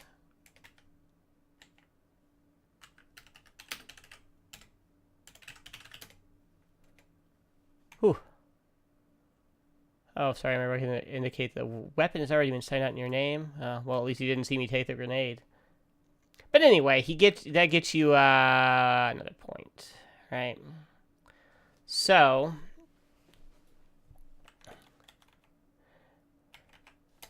and now we want to go back. Should be pretty easy, right? Just want to go back and, you know, get that star generator. But now the stupidest thing ever happens. My, aren't you the clumsy one? Because of your inability to walk without falling on your face, your helmet is now riding the elevator without you. You've blown your cover. The Sariens are sure to shoot first and ask questions later. Great. So I could just go to the elevator and get my helmet, right? It isn't here. If you want it, you should have held on to it. Okay. So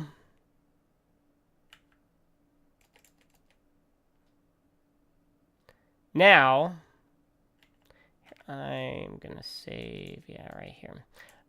So now, for whatever reason, Roger's lost his helmet because of plot inconvenience. And, yeah, he apparently lost his sleeves as well. I don't know what the deal is. But, yeah, now you have to, like, see that? Oh! Firing that pulse ray. That's how that works.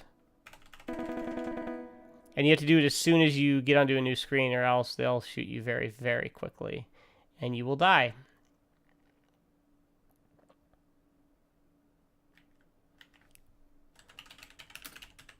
Alright. You seem to have found a remote control device of some sort. It is only one button labeled on, off. Did I take the remote? No. Okay. Yeah.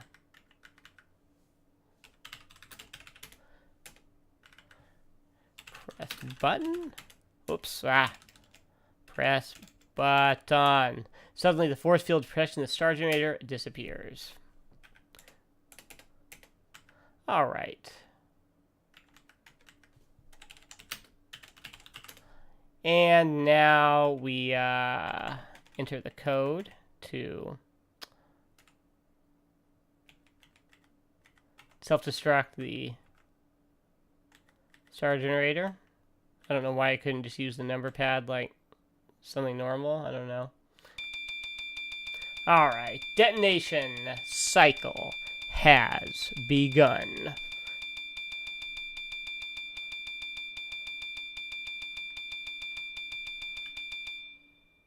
The star generator has come alive. The heat that this thing is starting to generate tells you that it's time to blow this taco stand. So now, yeah, it's this is serious. Gotta shoot some guys. Okay. Save on every screen, because that's how it goes. That guy's not here anymore. But now we can open that elevator.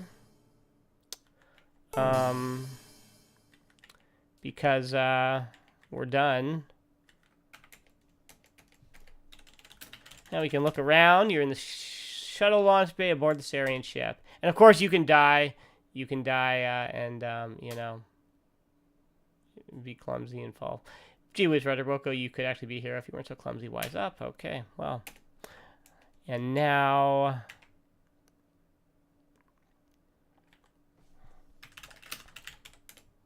you swiftly slip into the sleek ship. Try to say that 3 times fast.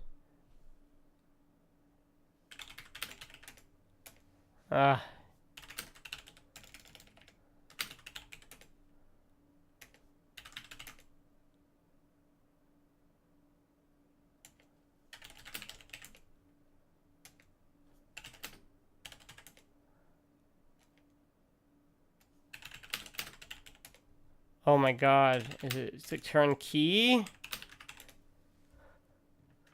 What is it? How do I... Okay. Here, look around, okay.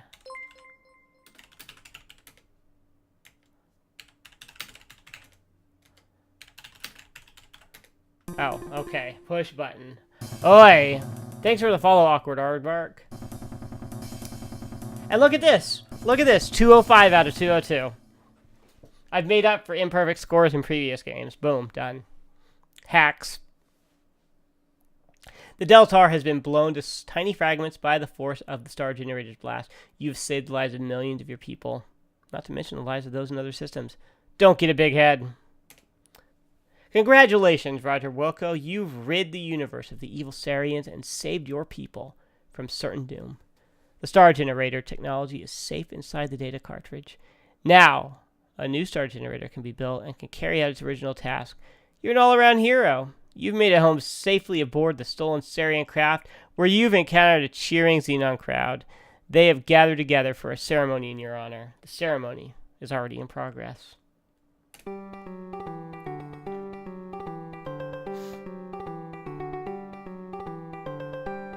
Obviously, very similar. It's supposed to kind of echo the victory ceremony at the end of Star Wars, right? As a token of appreciation, you are presented with a golden mop.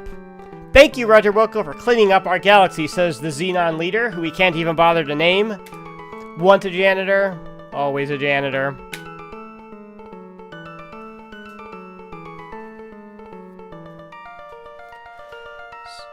So that is the original AGI version of Space Quest 1, the Sarien Encounter.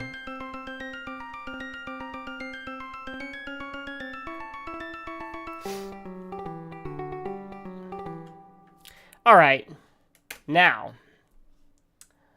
let's go back here for a minute. Now we've got to do the remake, the VGA SCI-1 remake of Space Quest 1. That's up next. Now, as you can see, it's a short game, so it'll be easy enough to do them both here. Let's talk a little bit about that. So originally Space Quest came out in 1986. The remake came out in 1991 for Amiga, Macintosh, and of course MS-DOS. It was back when Sierra, after they had started doing their icon-based 256 color VGA games. So this is going to be the first one I actually show you on here. The first icon-based game. Thank you for the follow, Matthew D. Groves.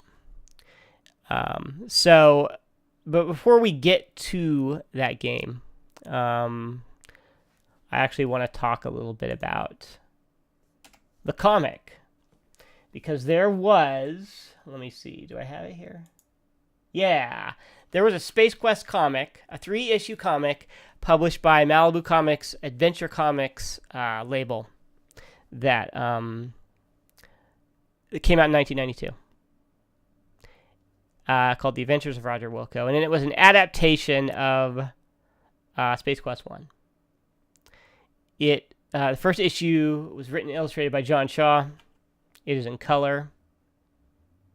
And as you can see, it's just got some of the most classic comic art you've ever seen. There are 2 other issues written by, written and illustrated by different people. It tells you something really about the quality of a 3-issue comic when the creative team gets changed on the second issue of 3 issues.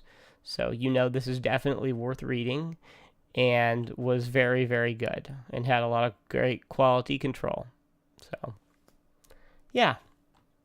Yeah, they made a comic. For anybody who's unaware of that, yep, that happened.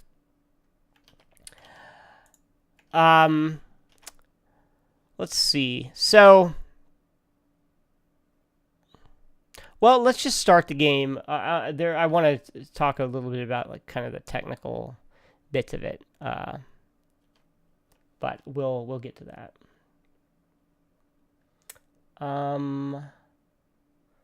Let me see.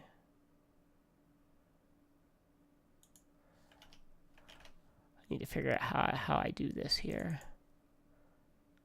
I'm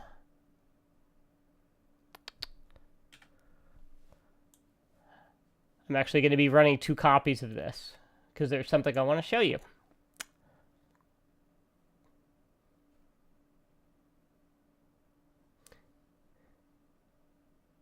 Oh, Drew, yeah, I beat the original game, but we're getting into the remake now.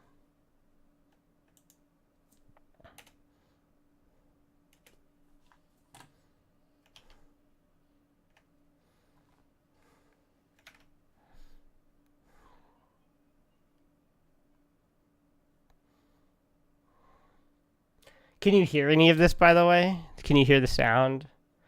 I purposefully turned it off.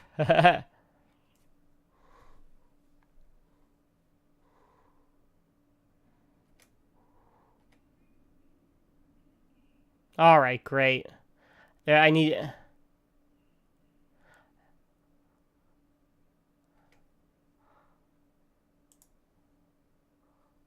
kind of need to do a little bit of setup here.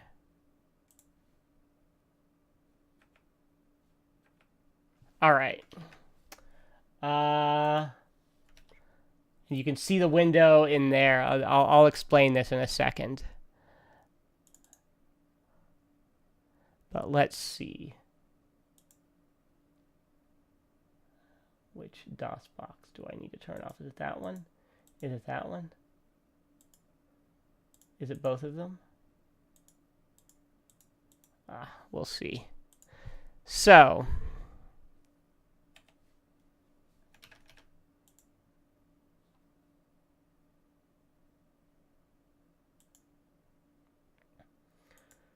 all right. Okay, I think whoops. Ooh, I actually need to switch my titles here, because,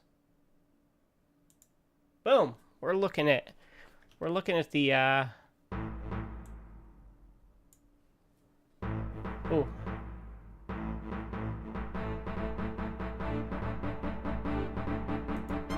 The other one.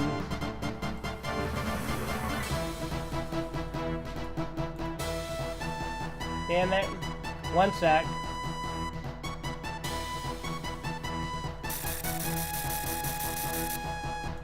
There we go.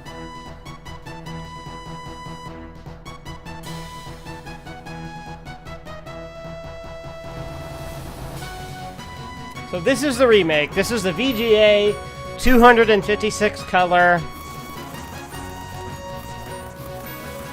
Space Quest 1, released in 1991.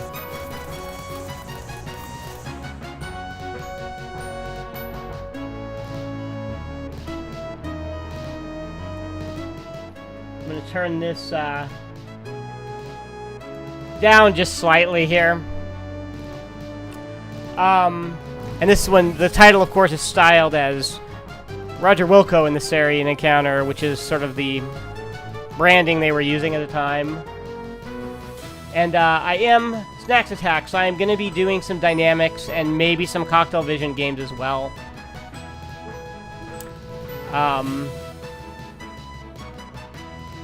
So it's not just going to be Sierra's games. I'm going to do like Rise of the Dragon, Willy Beamish, all that kind of stuff. Oh, so you'll notice the presentation of this game. It has a very 1950s sci-fi B-movie kind of aesthetic going on. It's very like Forbidden Planet, Day the Earth Stood Still, Them, kind of that look, which was the design choice of the art director Douglas Herring. Mark Crowe and Scott Murphy were working on Space Quest 4 when this was being made. And so they didn't have a ton of direct involvement with it, since it was just a remake. So already you can see, you know, it's a lot spookier, a lot, you know, a lot more detailed here.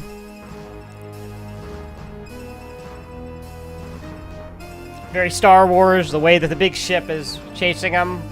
As we join our story, the crew of the Arcada is returning home to Xenon after a successful mission developing the star generator. Exhilarated by their accomplishments, they are oblivious to the fact that a sinister craft approaches rapidly from behind.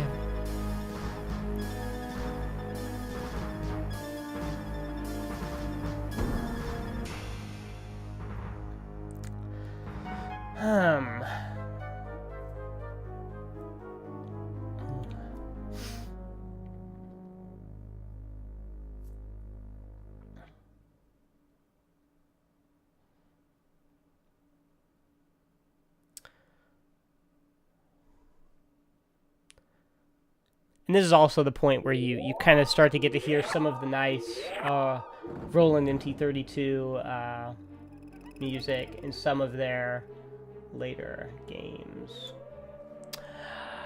You're startled by the sound of an alarm. Breaking through it, the intercom crackles with the frightened voice of a technician shouting that the Arcada has been boarded by unknown intruders. The transmission ends abruptly in a soundstorm of white noise, soon overtaken by the cold din of silence. Destruct sequence is engaged. You hear the overly cheerful voice of the ship's computer say, till detonation. 15 minutes till detonation. So, what I wanted to show you, what I was fiddling with here, is the EGA version of this game. Now, back between 1990 and 1991, when Sierra first started making these 256 color VGA games, the ones with the icon interfaces, they were concerned that some consumers might not have computers that were powerful enough to run that. So they developed separate EGA versions of a lot of these games. So when you went to Babbage's or Software Etc., wherever you bought games, you would quite literally see, oh, here's the 256 color version or the 16 color version. Which one do I want to buy? Right? And they also these games also included some blow-in cards that were like, hey, you can send your discs in, send it to this address, and we'll exchange them for the other version.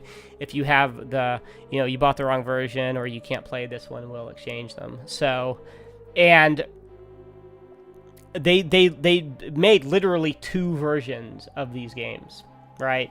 So I'm going to show you the difference here. So what we're looking at is the 256 color version, which is what we're going to be playing through.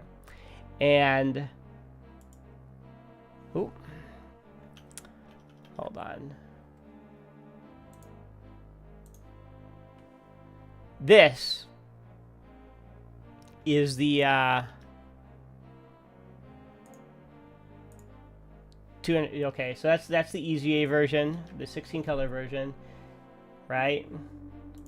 256, 16 color. Yeah, so you can see quite a difference here in the art style, right? And we're well, not the art style, but just the way everything is colored, the way everything is shadowed. They really have to make some creative use of their dithering effects and whatnot to make those 16 colors really work for them, right? So yeah. And there were, I forget how many games there were, but there were a number of games that came out like this, where there was an entirely separate EGA version that they had, handmade different, like hand-colored different art for. And the result of this was that most people just bought the VGA versions, right? And so the EGA versions are comparatively rare. And, I mean, I'm looking at my shelf. I have EGA versions of Castle of Dr. Brain and Heart of China. And those, I'm assuming, like those, in any of these games, the EGA version of Space Quest 1, the EGA version of Space Quest 4, the remake of Larry 1, Larry 5, King's Quest 5. There were a bunch of games where, if you have the EGA version of those VGA games, it's actually kind of a collector's item. Later Sierra games started using a built-in EGA driver that would just do kind of a quick and dirty conversion on the fly, which don't look nearly as... those games don't look nearly as good in EGA. And, it shows that they made, look, you can tell that they put effort into this, the way that it looks.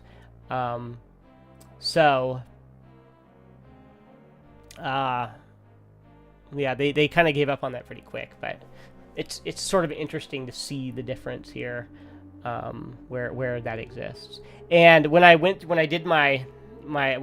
sort of pre-gamed this, preparing for today, I went through the EGA version. I played through that version, and I made a few saves so that we can kind of compare as we get to certain screens.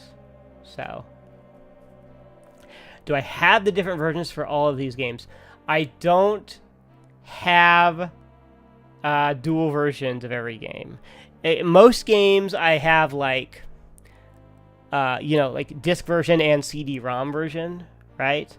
But I don't have both EGA and VGA for every game.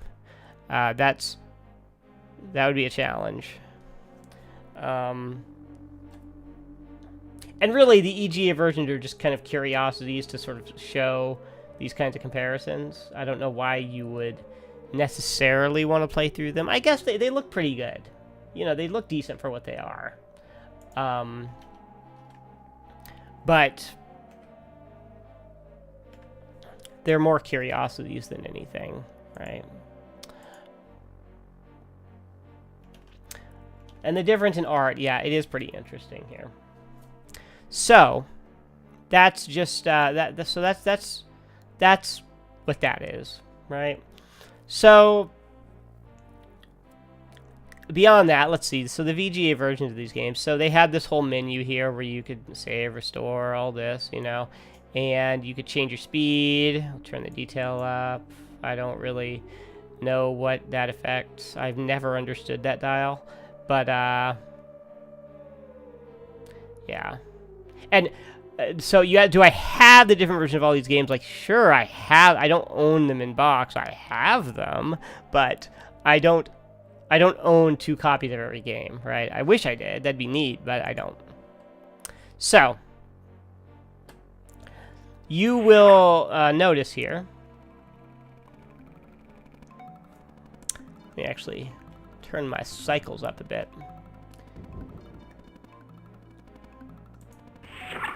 You'll notice that the structure of this game is mostly pretty untouched. You hear footsteps? No, that's fine because I'm going over here. Search the body. Search Jerry's body and find a key card. And you can also, like, look at the bodies and stuff and get some funny comments. It's all the remains of Jerry, one of the few techno dudes aboard who sometimes tolerated your company. Your low clearance excluded you from visiting him during the performance of his duties in the elegant lower-level airlock of the Arcada. Well, all right. So, we, over here, the door opens. The man you recognize as one of the head lab scientists stumbles into the room. He appears to be in serious need of some Abdo-Seal abdomen filler.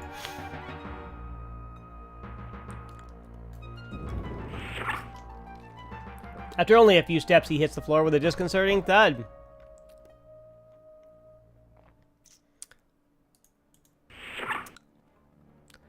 A large laser hole has been burned in his uniform, giving you a nice view of previously exposed tissue. Struggling painfully, he props himself up on one elbow. Whoops. His lips move. Get some nice character portraits here. The star generator is in danger. The Arcada is under attack. You better get off this scow if you value your life, Wilco. Just before his systems cease all functions, short of decay, he looks over toward the shelves full of cartridges and utters, "Stars." With one last gasp, his lifeless form slumps to the floor. Now, here's the game's copy protection. Whoops, hold on. I gotta pull up my copy protection sheet here. Is that Dr. Zaius? I wouldn't be surprised if it was a reference to something specific. So, in this game, instead of typing in whatever it is he says, you're presented with this this pad, and he can give you different sections to look in for the cartridge. He can be like quadrants or magnetic fields or whatever. But he said stars, and the code that is equivalent to stars is that,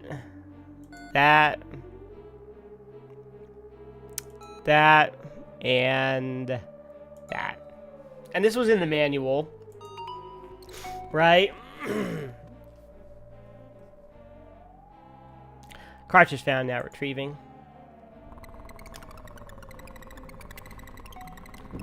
You shoot a button, you can press it and make comedy happen. Man, me too.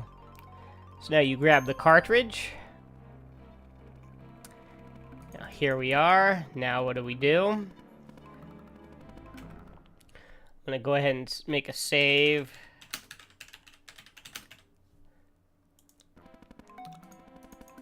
And I should point out, like, you have all your icons: walk, look, use, talk, and there's a smell and a taste icon that generally don't get used very much. It's usually just these 4 in most games. These later games have a zipper icon that get used for, you know, obvious things sometimes.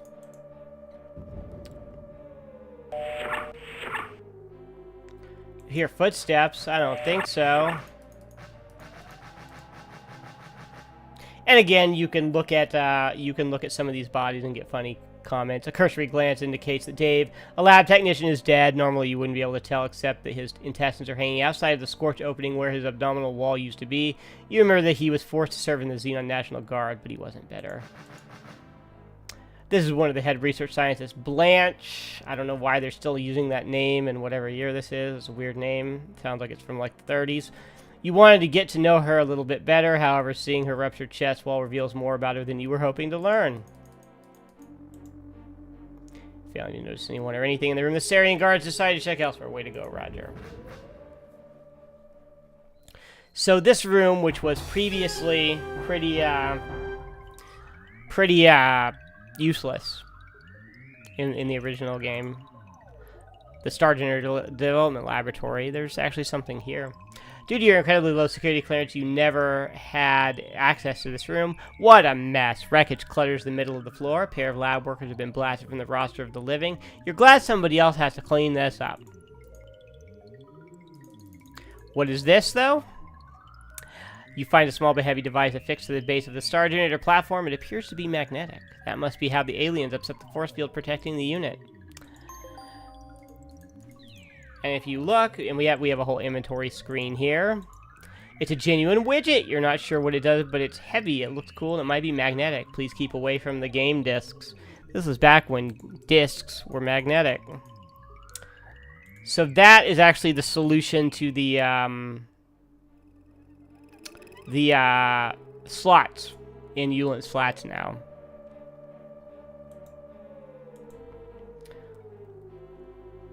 So now we go over here.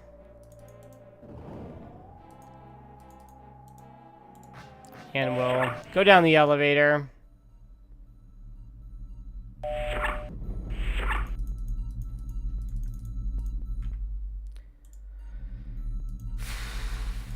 And go over here. You hear footsteps. Fortunately, you can hide behind the giant mouse over here. And then these guys, you know, they won't see you. And you actually have to do that because you can't make it to the other side of the screen before they come in and kill you. Now this is a new addition. On the screen is some green dude you've never seen the likes of. He seems to be talking, but the audio is out in this area of the ship. I believe that is the first reference to Vohal in this game, who's the, like I said, the kind of arch villain of the series. They do some things here to kind of connect this back to the games that have come out since. Through this window you can see down to the pod bay. A pod sits waiting on its launch track. The large bay doors are currently closed. But why? There's a button. Open. Boom. Done. Of course, we use our key card on the elevator. You slide the key card into the slot. The lock releases with a satisfying click, and the elevator doors slide open. Oh, cut off that line. There is a gadget in the drawer. That's the translator. A spacesuit hangs in the closet. The helmet sits on the top shelf.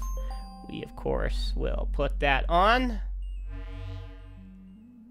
Roger looking very 1950s sci-fi.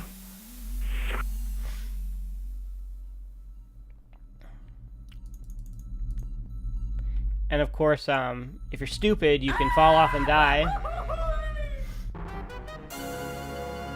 Does that artificial gravity do the job or what? Yeah. There's some funny death scenes in this game. Some alien anchor being is broadcasting a message about the Solon Star Generator. And yeah, there's no turkey leg. There's no voice acting in this game. It wasn't quite a Wilhelm scream, but you know, it's pretty close. But yeah, they never did any kind of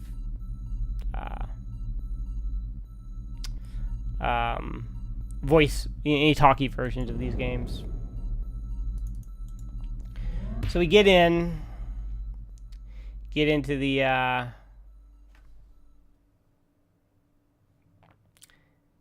pod here. Let me see. I have a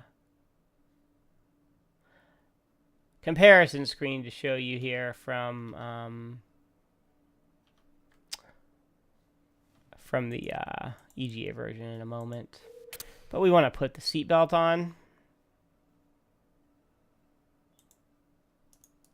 Make sure to look at the buttons. This is the auto nav button. When operative, it allows the pod to navigate to the closest habitable planet. This button is not to be pushed at any time. And this is the power button for the escape pod. And also, as we can see, the survival kit contains the basics for deep space survival. We can see it right there. So they actually mark it much more specifically there. Now we push the lever. And as you slide the throttle forward, you can feel the Arcada start to shake. And yes, Space Quest 4 and 6 did have talkie versions with Gary Owens narrating. Yep. Not here, though.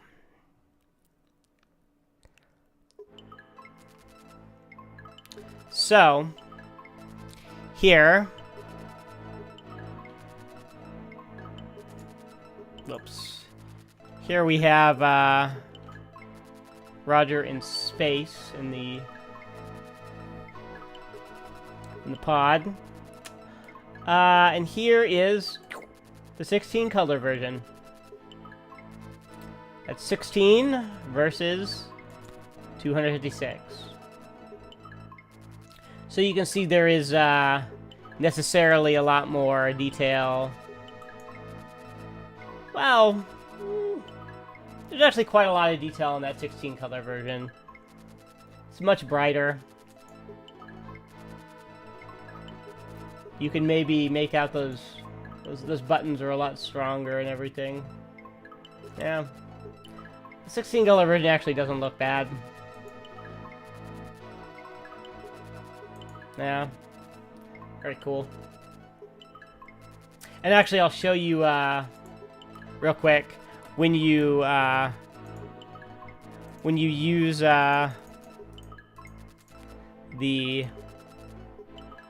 buttons here in the 16 color version, right?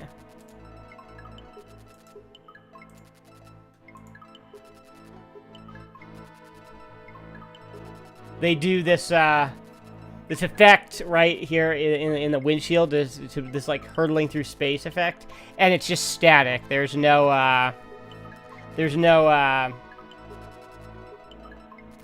animation or anything, right?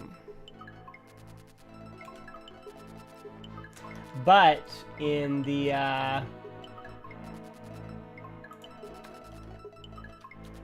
version we're playing, which, let me save my game real quick, actually. We will push this button, this do not press button. Get a feeling you shouldn't have pressed that button. And there's a whole little animated rainbow effect here. So, much different.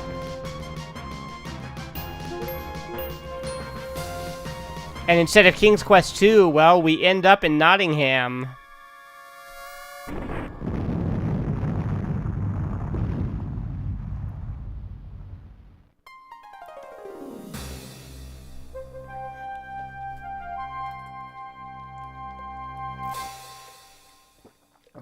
Ouch! I think we've got some serious organ damage here. All of them, of course, could be easily replaced in the time period from which you've just arrived. However, a quick scenery check reveals that you are now in the Dark Ages. The only transplant you'll get here is from carcass to spit over flame. As you drop, you find a lungfuls of oxygen through your newly acquired sucking chest wound. You gleefully notice your final resting place is near beautiful Nottingham Castle, universally renowned for its inclusion in Sierra's conquests of the longbow. Oh my goodness, you're shocked to hear some highly inflammatory language making its way into your auditory canals. Must be some uncivilized ruffians in the nearby pub.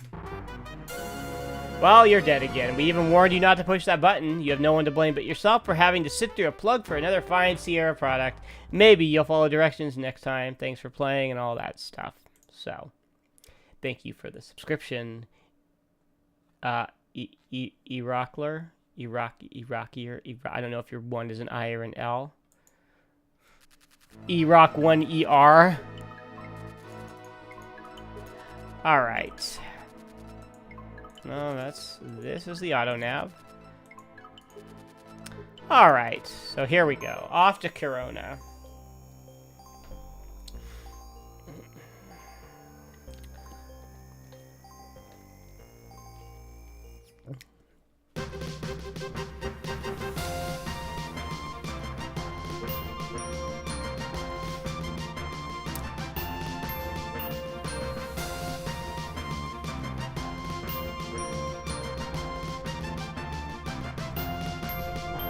I do love the theme in this song. The theme song in this. The theme in this song. This is the version of the Space Quest theme I always think of when I, you know, it's the one that lives in my head. This game's version of the theme is the best. So here we are. Thank you for flying Arcada Getaway pod lines. It's nearly been a pleasure serving you. Tell a friend if you've got one. So, take the seatbelt off. We get out.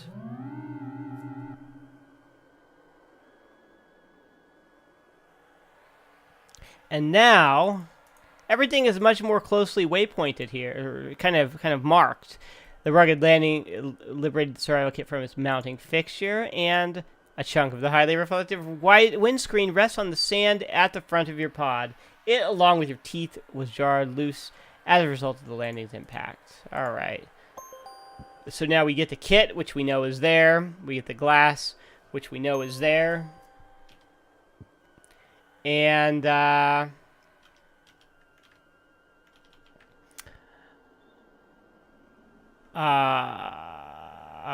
I want to open the kit. Upon opening the survival kit, you discover a Xenon Army knife and a canister of dehydrated water. Boom, done. Okay, cool. Easy. And now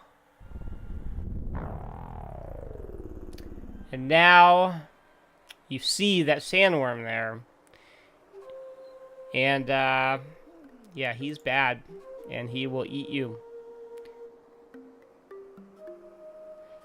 Here's one of the other new solutions in this game. You snag a small cluster of leaves from the gooey plant. That's going to become important.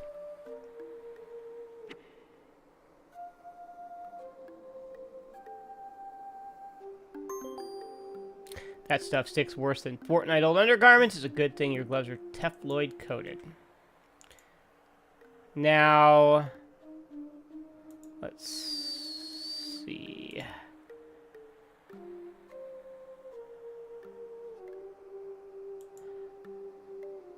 Corona, a lot more detailed in this game.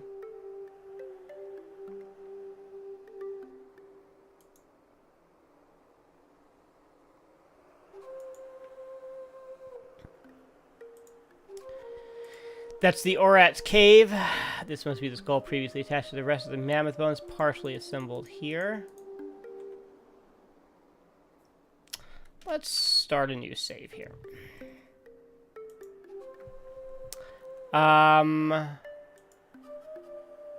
Actually, here, before I go much further, I'll show you what happens when the Grail eats you. Whoa, those big guys pack a powerful appetite. Did you feel the way that thing just chomped right through your skeletal system? That had to hurt. The Grail burps in solitary satisfaction. He doesn't often get nice warm meals like you. Now,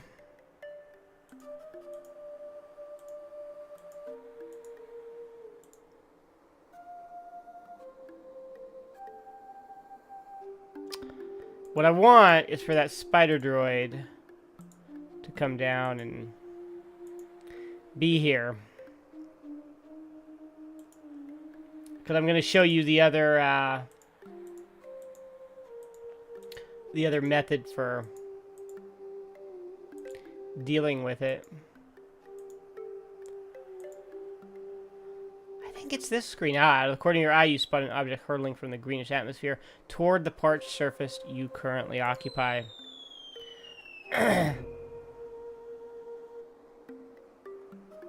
Far more threatening looking here. Rats, if the eyes don't deceive, that's a Sarien spider droid. They must have detected the escape pod leaving the Arcada. The spider droid must have been sent along to settle any unfinished business. After a jarring impact, small panels open through which legs sprout. You recall reading in an old issue of Space Piston magazine that this droid was designed to seek out organic life forms and self-destruct when close proximity to the target has been achieved. So, since I'm safe right here, I'm going to just save both of these games. And go up here, and I'll show you.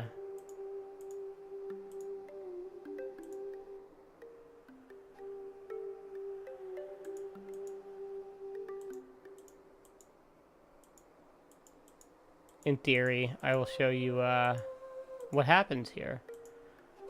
Does he follow me in? Does he...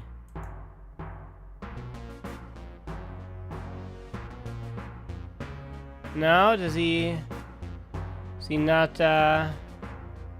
just come in because I'm here? Or as is huge and ugly, of course, your opinion may differ depending on what part of the universe you come from. You also get the impression that he might be quite mean. Okay.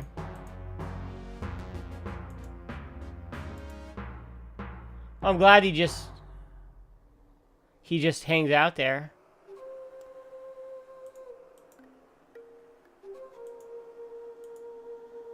What is the other way of dealing with the Orat and the spider droid? Well, I'm going to show you where you lure the spider droid in and he blows up the Orat and they both die. But you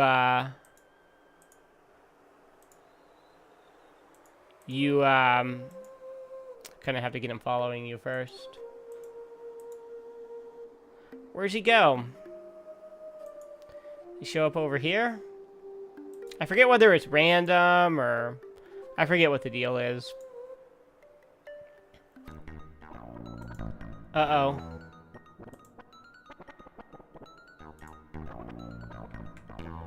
Okay, here we go.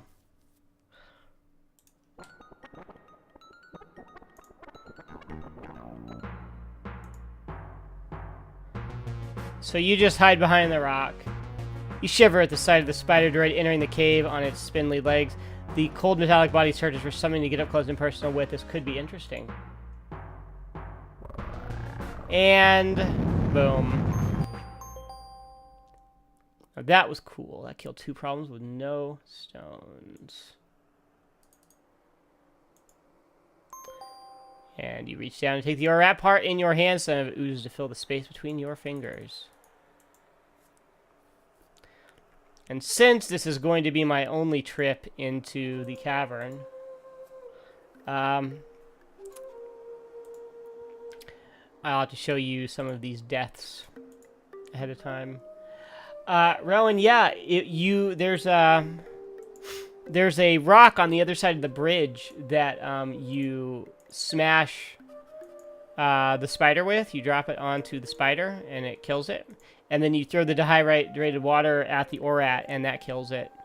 See this, it must be a spinal protrusion just sitting here without as yet having succumbed to the nearly unresistible attraction of gravity. Yeah, you push that, and it falls down on the spider and kills it. So...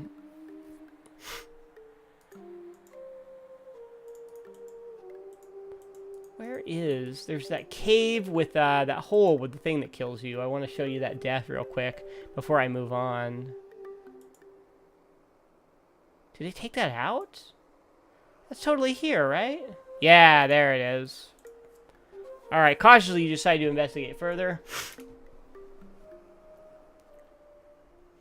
Cautiously? That doesn't look very cautious to me.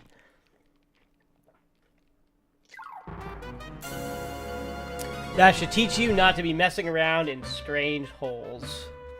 Yeah. So. Alright. So now we have the Orat part.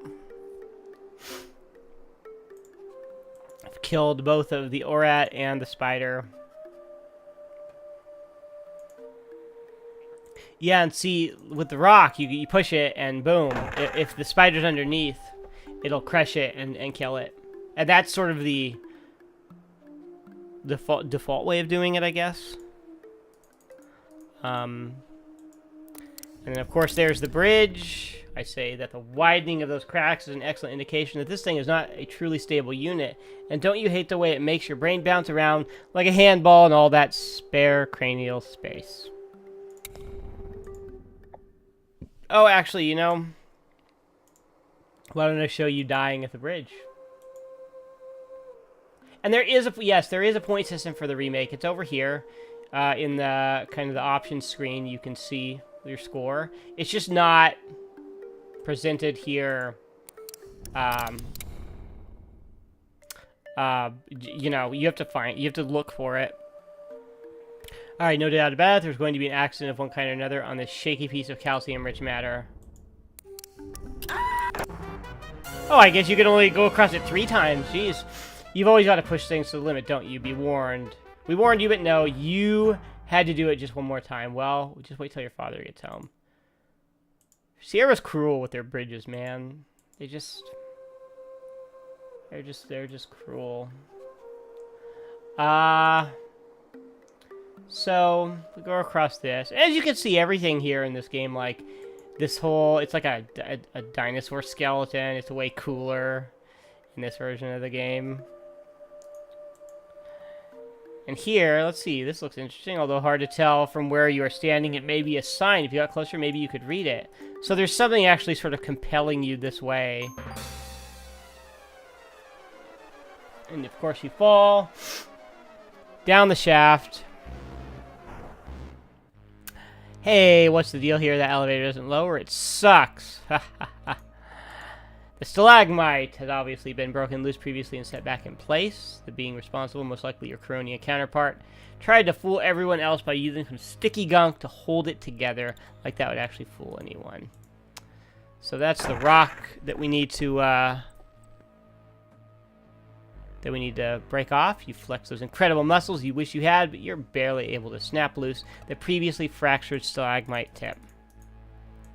Alright. At this point, Bridge Death is a segment on Saturdays. Yeah, it kind of is.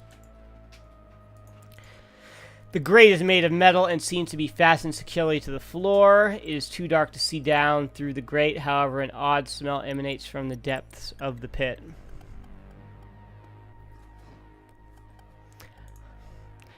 April is here. She's playing Stardew Valley, I imagine. So, this part here, this is one of the different puzzles. One of the few places where there's actually a different solution. So, you know, you look at this. Oh, it's a great monster. I bet he's lonely and just wants to be your friend. So if you think, oh, well, it's just like the original, right? I'll just do this, and you would be wrong. Because it'll grab you and it'll kill you in the end. Crunch, crunch, crunch. You've been snatched out of existence by the tentacled beast lurking beneath the grate. You feel the painful sting of digestive fluids. Thanks for the follow, Cybergunk. That is a very appropriate username given the death scenes that we're seeing here. So, what you have to do here is this plant that you got on the surface, this sticky plant, you throw it. Do you not throw it? Oh, do you have to wait till he comes out? Yeah. You throw it, and the monster gets stuck. So now you can go across it safely.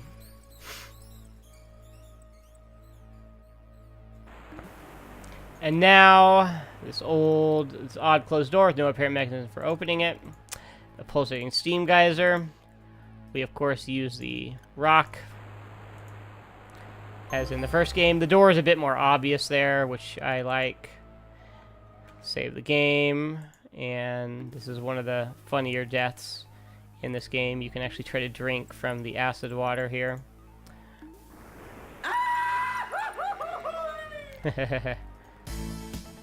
Well, Scott, it looks like Roger's done it again. It sure does, Mark. Let's run that one again with the aid of our new How He Blew It cam and chalkboard.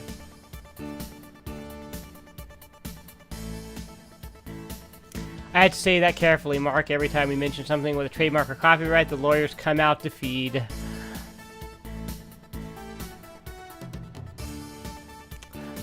Instant replay. Here we go. This is where Roger makes the fatal move.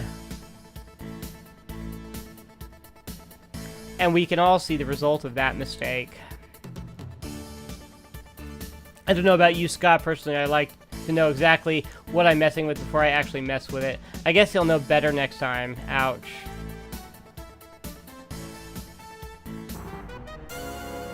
Sure, you've died a few deaths before, but this one really burns you. Planets are depending on you. Seeing you do stuff like this is definitely making them nervous.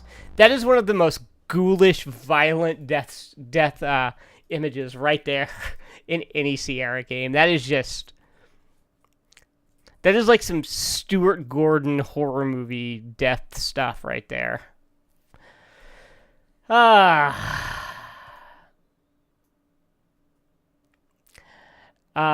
Is there anything the remake doesn't make better? You know, a lot of people dislike the remakes. When I talked about this with when I did the King's Quest 1, that the remake was seen by critics and consumers as like almost sacrilege. Like, oh, you're tarnishing the classic. The remake of King's Quest 1 was way better in every way. Way, way better. And I think that this game... The remake is probably... I think the remake of this game is better just for the way that it doesn't hide important things from you, and it actually, like, some of these goofy deaths and things really add to the character of the game. And a lot of people don't like the kind of B-movie 50s art direction. I think it's cool. And with very few exceptions, I mean, they don't change a lot of stuff about the puzzles. There's that puzzle with the sticky goo, right? With the great monster, and then there's the widget, which is essentially an item that gives you the cheat code for the slot machine. Is that it? Are there any other different puzzles? I think that's all. But everything else is the same, you know? So, it's all good. The beams seem to form some sort of electronic barrier across the path. Of course, we're going to be murdered horribly here. Well, Scott, it looks like Roger's done it yet another time. It sure seems that way. For those who might have missed that last move by Roger, or if, like me, you just want another look at it, let's roll it again.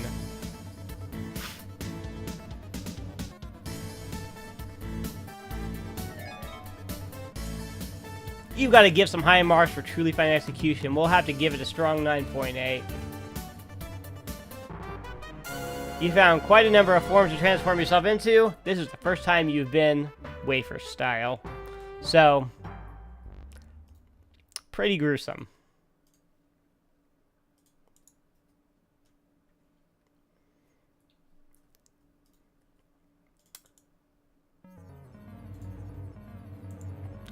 But of course, here we, and yes, I do have the slot cheating device. It's the widget that you pick up in the star generator room on the Arcada.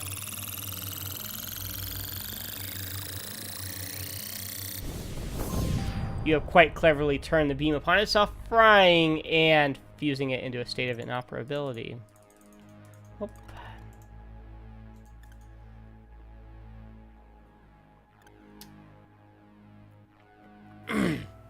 And now, don't want to get too close there. I'm probably just gonna die here doing this. Yep. You're unpleasantly surprised by a drop of Sarien acid which poured its way to your feet. That's some seriously deep pain. All right. Ah. God damn it. I'm melting. There we go. Fortunately, that's the only time I have to go through that.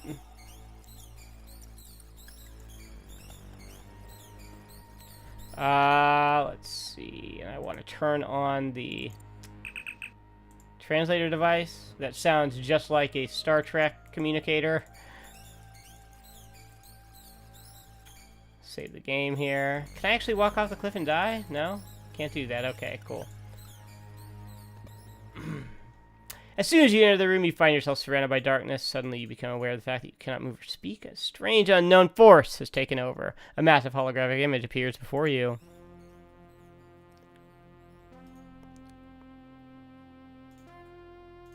It begins to speak. So, you found your way to my hallowed chamber. Fortunately, there is much more to you than meets the eye. I have been monitoring your travels on our planet. It appears that you are of the proverbial estuary without a means of locomotion. In other words, you're on the Leather Express, slapping the dogs, pounding the sand you'd kill for a fine ride. You are obviously in need of transportation. Let us see if you are worthy of our assistance. On the surface lives a beast called Orat. He proves to be a bit of an annoyance on occasion. Dispose of him and bring back evidence of your conquest. Only then will I deal with your plight. Good luck, strange one. Bring me evidence of the beast Orat's demise and we'll talk. And boom, there it is. You drop the Orat part to the ground. The vision is silent as the dainty morsel splats to the dry soil. You are startled by a rumbling. Suddenly, an oddly shaped door comes into view and slowly opens. You hear a voice, different this time, beckoning you. Step forward.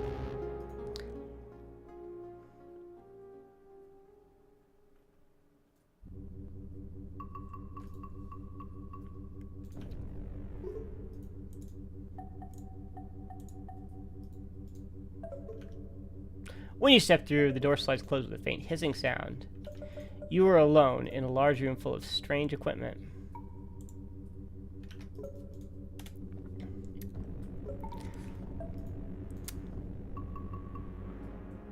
Please don't be alarmed. We intend no harm. We are a peaceful race. We are cautious, however, others don't share our way of life. Welcome to Corona. You are standing in the power generation facility of our underground settlement. All power here is produced by steam. This is unimportant to you, however. We promise you transportation. It is a skimmer. It hovered approximately 1/2 meter above the traveling surface, but this is very important because of Grell. Grell and his like dwell in the caves below the sand. If you stand on the surface too long, you chance becoming a very moist meal for him. The skimmer is programmed to take you to a settlement on the other side of Corona called Ulence Flats. You can make further travel arrangements there. I'm sorry this is all we can offer. I hope your trip is a safe one. Board the skimmer when you're ready to depart. Good luck, strange one. So, let's see. Yeah. Here is another comparison shot for you. Here is this is the room in our 256 color version, and here is the 16 color version.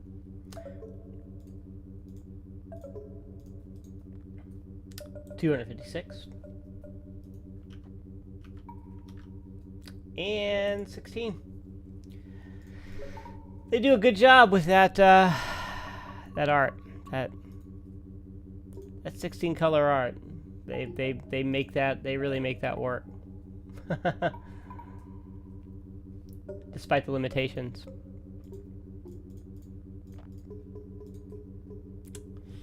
So yeah.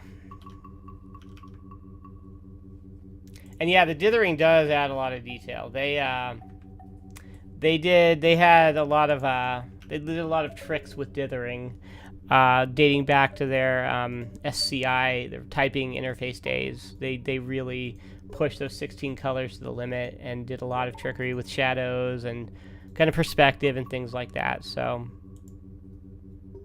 it worked. All right. Let's see. We might need to insert a data cartridge. Yes, we will get the data cartridge and put the data cartridge in. And Now, whoever shall read this, my name is Dr. Vohal. I am a scientist with the Star Generator Project aboard the Star Lab, Arcada. We have just successfully completed development and testing of the Star Generator. During this time, I have come to believe that our progress has been monitored by others. I fear that the Sarians may have learned of our mission. It is my fears to prove true. The Star Generator and the people of our universe are in serious jeopardy. The Star Generator is a miraculous device. Used as intended, it will help preserve life for aeons to come. Used as a device for evil, it would cause the destruction of millions of lives and enslave all who oppose the Sarians. Encoded within this cartridge are all the plans and specifications for the construction of the Star Generator. Should any disaster befall the Star Generator project, scientists would be able to create a duplicate of the Star Generator with this information. Please guard it with your life and return it to Xenon ruling body as quickly as possible. Important note, the Star Generator is capable of self-destruction. This was introduced to the system as a precaution. To activate it, one must enter the code 8943. A 5-minute timer will begin to count down. Beware, anyone within 5 kilometers of the Star Generator will be in danger. Once the timer has been initiated, please be careful and good luck. Get the cartridge.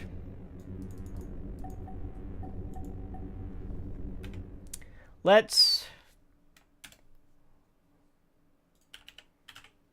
save a game with that so that I remember. How's our score look? 77. Okay, cool.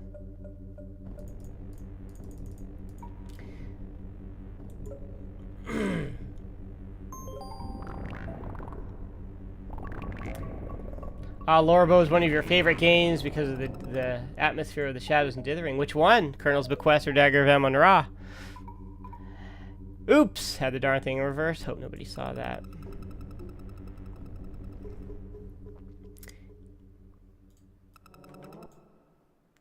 And here, we will try to play it.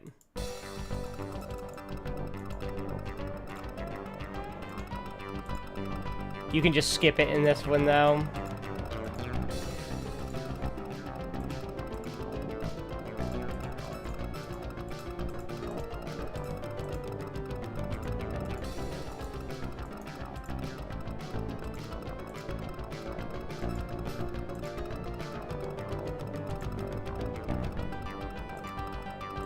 Oh, look at this.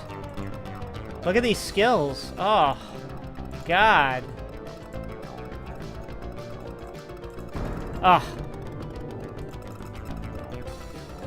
Alright, well, one hit's okay. That's fine. 2 hits is fine, too.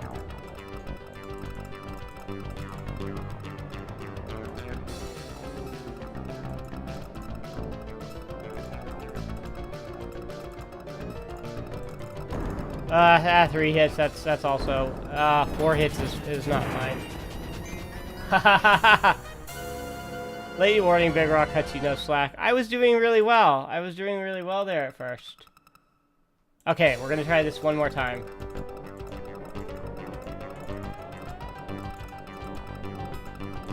Can I save in the middle of it? Yeah, I can. But where's the fun in that?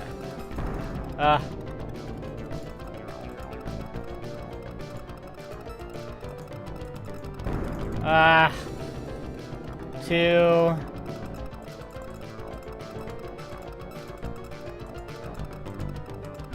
So I guess 3, 4, 5. Okay. Is this Battletoad? Yeah, maybe. All right, one more try. I want to do it without save scumming.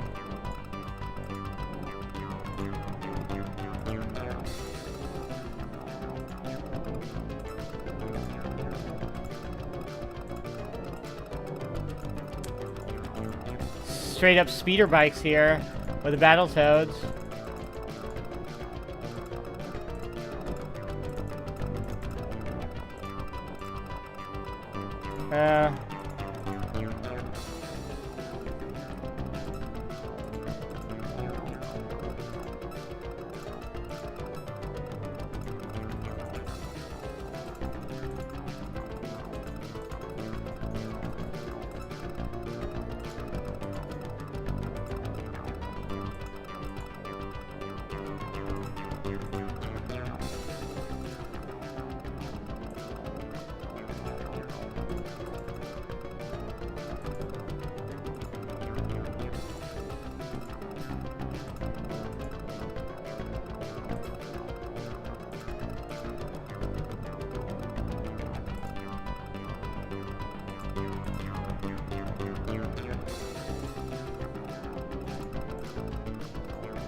Sorry, I'm being very quiet. This is very intense. I'm concentrating.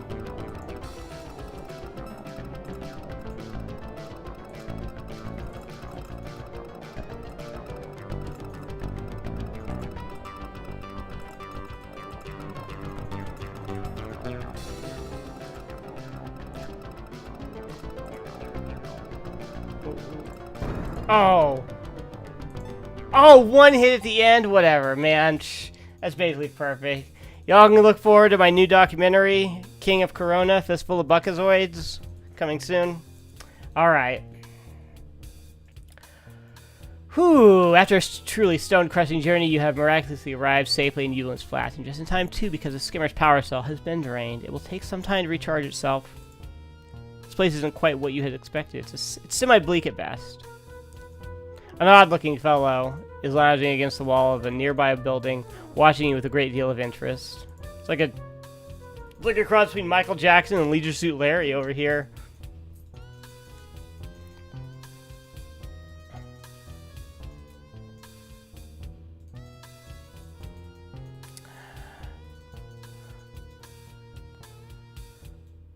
Say, pal, I couldn't help noticing your skimmer. It's a genuine 86 Pleiades GL. I've been looking everywhere for one of these babies. Pleiades? I don't know what that's a reference to. How'd you like to unload it for the unheard of price of 25 buckazoids? No. As we see, we don't want to take his first deal. Who currently holds up the rights to Sierra Games? Yeah, it's Activision. And Activision was what they published the King's Quest remake. Yep, the one that Odd Gentleman developed. So, here we are.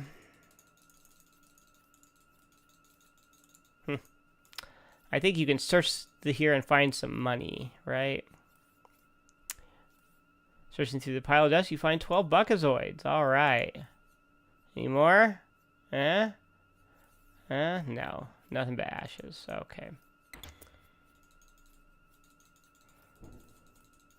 How about now?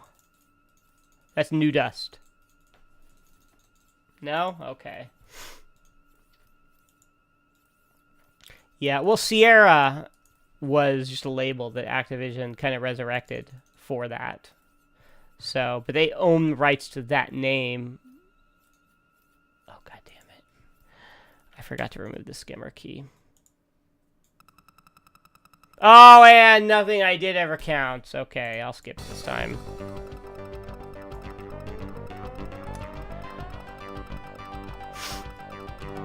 Alright, none of that, none of what I did just counts. Because I forgot to take my skimmer key. Maybe you could try playing the arcade sequence next time. Maybe you could shut up and quit shaming me. Alright, let's see. Oh.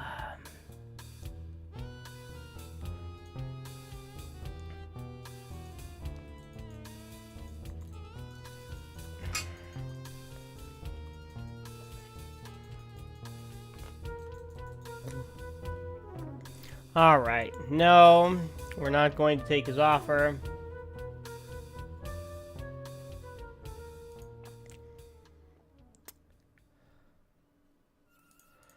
But let's take the key. Don't be stupid. Search through the ash.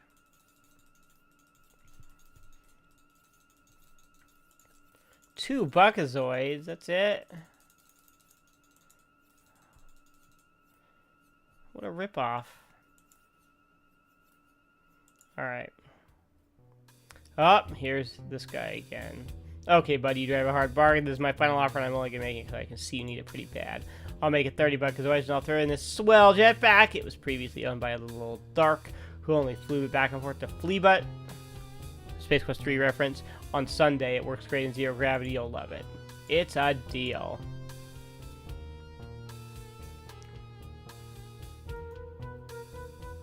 Glad we can do business. I'll just take that key. Thank you kindly. In addition, I'd like to you to have these coupons, good for discounts and free merchandise from some of our local merchants. As a representative of the Ulence Flats Chamber of Commerce, I hope you enjoy your visit to our friendly little community.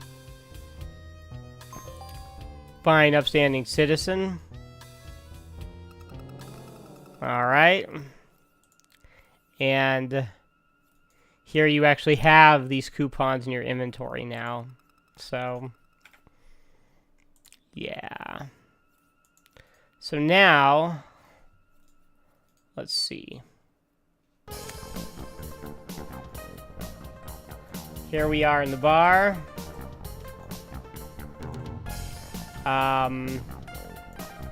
I have another comparison screen for you.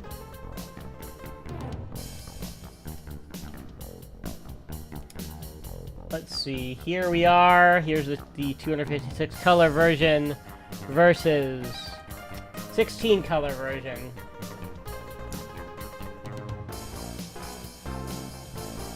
So, yeah, they have some stronger lighting here.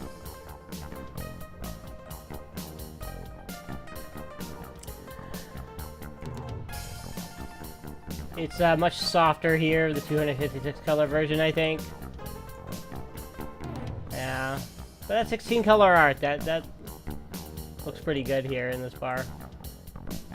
I would say there's a bit more detail actually in the shadows and things.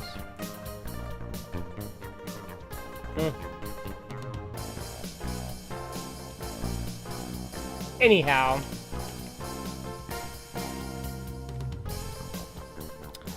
Let's see. Here's the Blues Brothers, right?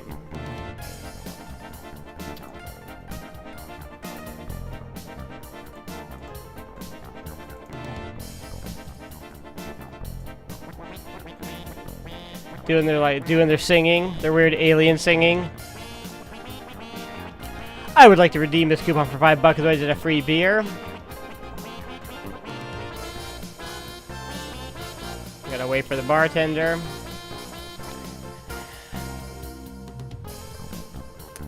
Tastes good and it smells... it tastes better than it smells, thank goodness. Another one would be nice.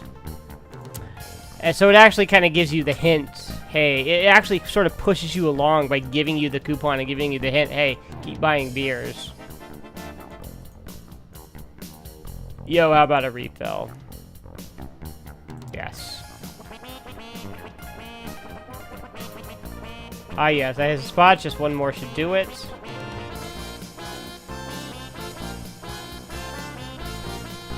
Alright.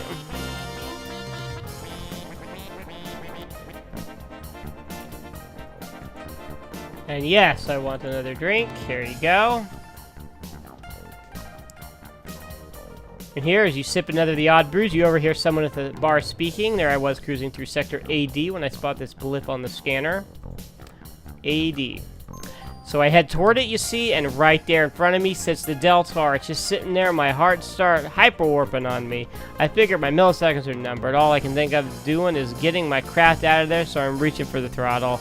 All of a sudden, there's this incredible flash of light, you see, and just like that, this little planetoid explodes into a ball of fire. I tell you, I've never seen anything like it.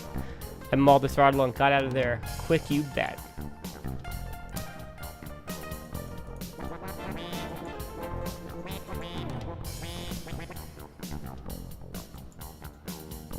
Wait for this guy to get zapped by the, yep, there we go. By the death machine.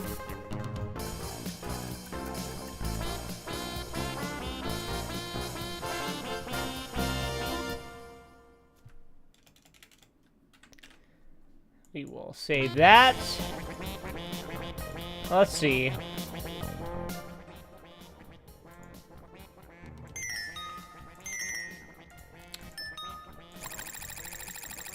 Will it show me the slot death here? No.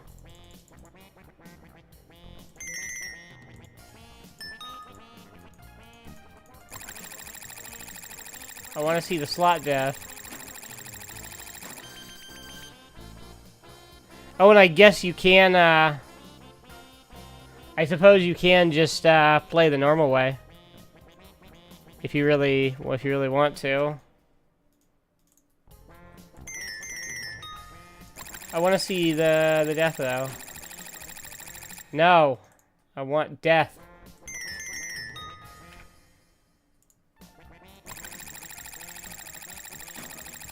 No, death, death only. No. I'm trying to get you to kill me, game. Why aren't you acknowledging me?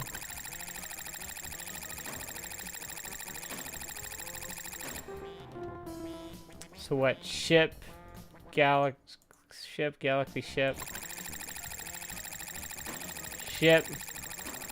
Oh, Is this what I do in actual Vegas? Just keep restoring? I want death. Kill me, god damn it. What you actually do is you take the widget here. You step back and place the widget on the slot machine. Let's see what this baby can do.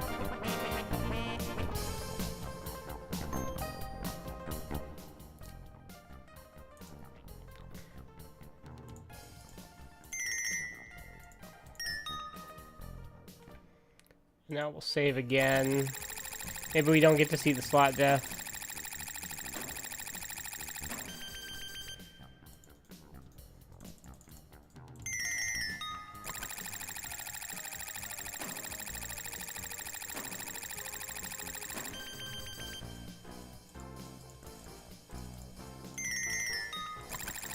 And we just keep playing. I think you get, it's 250 or 300 or something. I forget.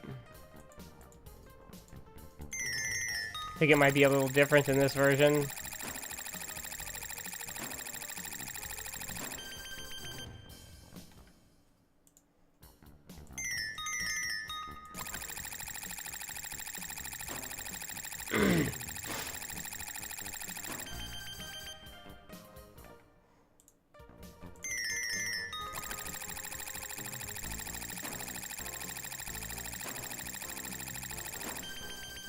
Can you not just cut out the machine in this one?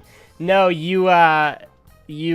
this is the version of the... Using the widget is the equivalent of the cheat code in this one. They give you the widget. The widget is a new item in the game that fulfills the same function, essentially, as the cheat code. By just making it an automatic three-slot pull every time. You step back nervously as the overheated slot machine begins to sputter and smoke.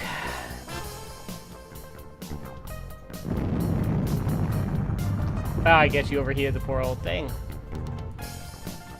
Nothing about the Gypazoid Novelty Company in this one.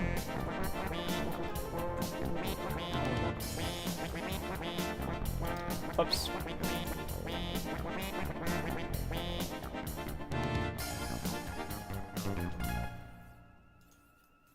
Let's see. Let's see the other musical acts here. There's ZZ Top. On stage are two heavily bearded gents and a relatively clean-shaven drummer. They're one of the hottest bands in the quadrant. I believe they are doing Sharp Dressed Man.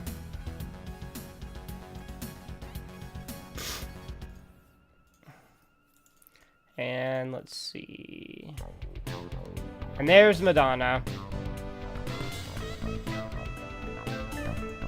On stage, a strangely attired woman performs her act, if that's what you want to call it. You haven't had a girlfriend for a long time, more like forever, but even that's not enough to make her attractive. Okay, Roger. So yeah, Blues Brothers and ZZ Top both made it into the remake, and they replaced the green aliens with Madonna. So there's that.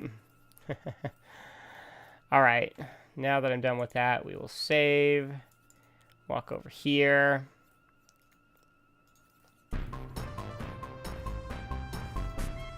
You know what? Hold on. Actually, I'm going to go do the droid first. As I did in the other playthrough. Oh look, droid's BS pickup. This robot is a very old model. Sometimes how he looks tired and depressed. Is that a Marvin-esque droid? So yeah, as you can see, the cease and desist from Toys R Us only emboldened Scott Murphy and Mark Crowe because they've included a robot Jeffrey the giraffe here to mock them. So that's, you know, that's good. That's fine. It's just part of the animated sign. This big sign over the door says, Droids BS. The robot is a security droid. He can scan an area in infrared, ultraviolet, and infra-ultra chartreuse. Alright.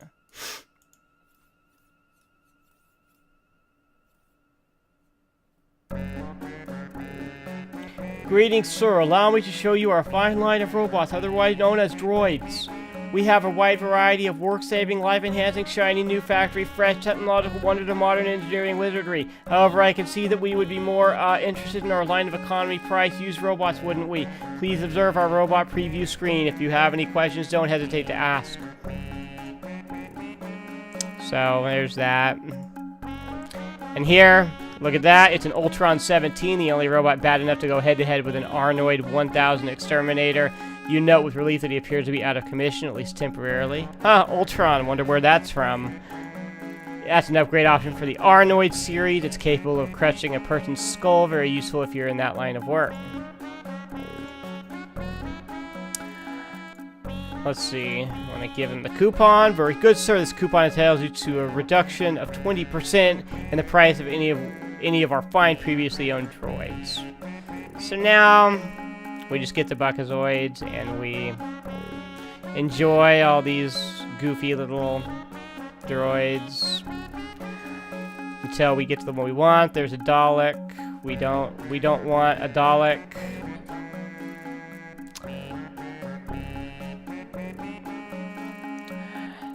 But we do want that one. You may pick up your purchase at our convenient Droids BS pickup area located just south of the door and to your right. Okay, cool. Hello, sir. Your new robot will be here in a moment. Well, here he is, sir, programmed to follow you around like a whimpering little puppy dog. How humiliating. Hey, man.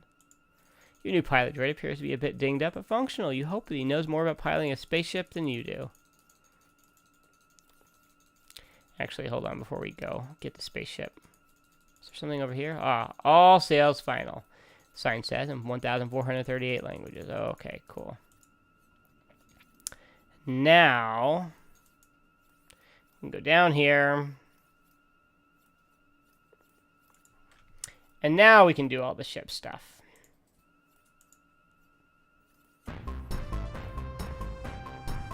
Howdy, bucko. Can I interest you in one of the finest little used spaceships in the galaxy? You look like a man of discerning taste. This one, for instance, is just your speed, or style, that is. This is quite unique. Quite a unique little unit, never been flown over Mach 3. It was owned by a little old lady from Glancedrum. You have to fly to believe it, and she can be yours for only 99 bucks. It's always one-time offer only. Talk to me, friend. Okay. So let's go buy some. Here. I tell you, I think you made a wise decision. She's a beauty. The keys are in her. If you have any problems, don't hesitate to come back and tell us about them. Cool. It's been a heck of a pleasure doing business with you, but good luck. Come again. You proudly climb into your new used spacecraft. There's definitely something unique about it. You turn the key excitedly.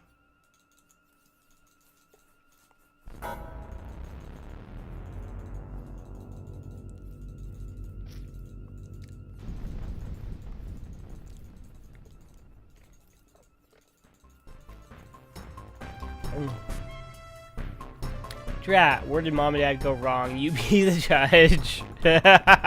Well, geez, guys, seems like it's developed some minor malfunctions since we acquired it. We did have a small micrometeoroid shower the other day, maybe that was it. Yeah, that was probably it. Much as I'd like to, I can't refund your money. Company policy. It's out of my hands. However, I can give you 70 buckazoids credit on any other ship in our fine line of used spacecraft. Look around, see what you like. About this one. The ship is a real classic, a Wallwood Warp Blaster ZX with the original paint job. You've only seen those on old postcards. Too bad it belongs to one of the bar patrons and isn't for sale. Well, we're actually going to restore. And go up here.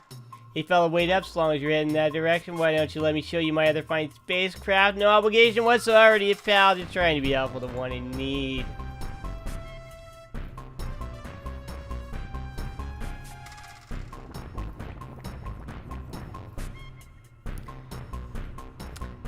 Now, just take a gander at these beauties, sport. If you see one you like, just give a hoot. I'll stand right over here. No pressure. Absolutely none. Alright, let's see. Don't let appearances fool you. This baby may be a relic, I mean a classic, but she's as dependable as the day we got her, and just think you'll be the only one in the quadrant with one, I guarantee it. She's a beaut, isn't she? This little baby can do a spin around the planet in just under an hour. Look at the lines in that body work. They just don't make them like this anymore, you know what I mean. And she's a real bargain at 185 buckazoids. Alright. Now take a gander at these beauties, sport. Okay, yeah, let's see. Alright, I'll tell you, I think you made a wise decision. She's a beauty, the keys are in her. If you have any problems, yada yada yada. Okay, let's see. Getting that one, and then you take off and die. Okay, cool. Darn the luck. You've crashed in the dunes and ended your life. The various inhabitants of the Cronian Desert are now feasting on your remains. Guess that wasn't such a hot purchase. I love that there's just like nightmare. Is that supposed to be your corpse, or is that like death? I don't know. Okay. Alright, now we'll walk up this one. Well, there's a man with a good eye. This here's the keenest little scrambler in the hemisphere. Top of the line, handles like a charm. Perfect for cruising the asteroid fields. And she's got all the thrust a guy could need. I tell you, she's an outright steal. 214 buckazoids. Alright. Alright. Once again, he gives me his spiel. Are the buckazoids on the ground behind droids BS like in the original? There are buckazoids in the dust, out behind the bar. Are the buckazoids, are they on the ground behind droids BS in the original? Because I was looking for them and couldn't find them. It's been a heck of a pleasure doing business with you. It's a good thing you've already got a pilot droid, because you need one to help you fly that thing. Well, good luck, come again.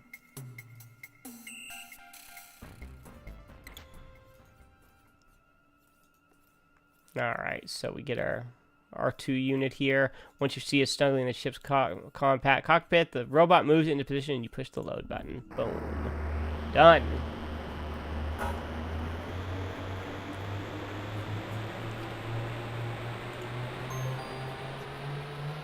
And this guy once again. Hey, wait a minute. Where do you think you're going with my ship?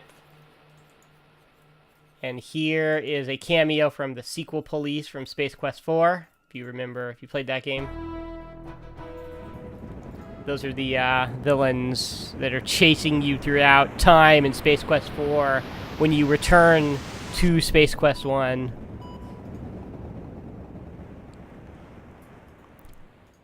So, neat little series reference. We have achieved escape velocity. It might help you were to tell me where we are going. Please indicate our destination on the touchpad in front of you. And it is Sector AD. Again, it's another copy protection question. And it will be that one. That. And then... here we go. Okay, I'm plotting our course. Space Quest 4 is the one with the shopping mall. Course plotted, stand by for warp speed. Thanks for the cheer, Mia.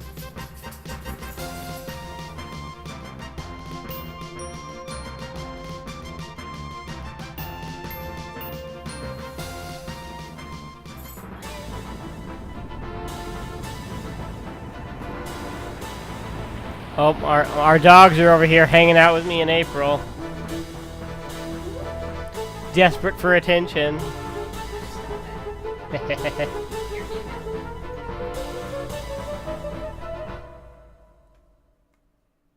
Sensors indicate a large ship in this sector. I wonder who it could be. We'll continue to scan for an ID. And of course, there's that cool bug ship, the Delta. Sarien battlecruiser. We'd better stand off if we get any closer. They'll detect us for sure, and we'll be space sput'em. Let's head on out of here, okay, boss? No. You coward. As you exit the ship, you carefully slide the jetpack on your back. So it kind of just takes care of this part for you.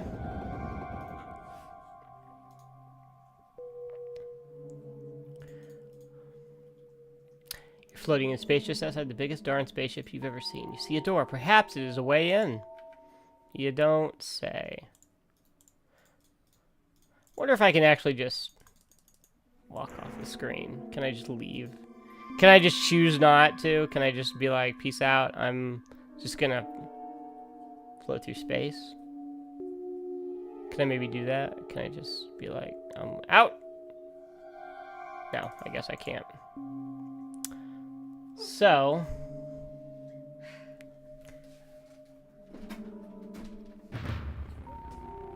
we open the door, head in. Once again.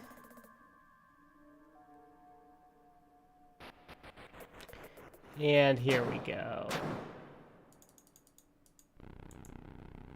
We'll hide over here. Your overheating backpack lies smoking on the floor. You hope that it doesn't explode. At least they give a little bit of a rationale for why he loses his jetpack in this one. Right? So we hide, of course, over here on the other side of the door, because there's going to be a droid that comes in to clean up. We don't want to get killed, so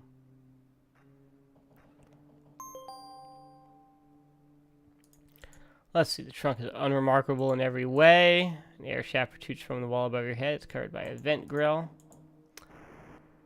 And there's actually no way to, you have to go through the vents in this one. That's the only way. So we pry it open with the knife. We go up here.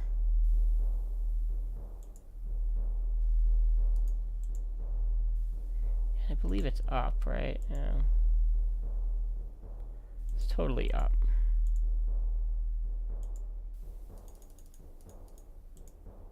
Ah. Oh my god. You're not close enough. Obviously, I want to move closer and do it then. With a mighty wimpy kick, you manage to hurt your foot. However, the vent grill opens.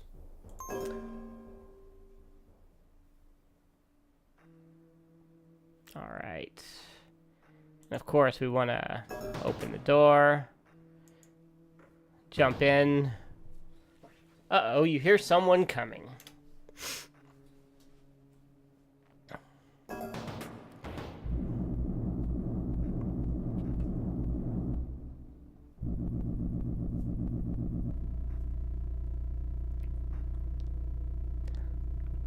And now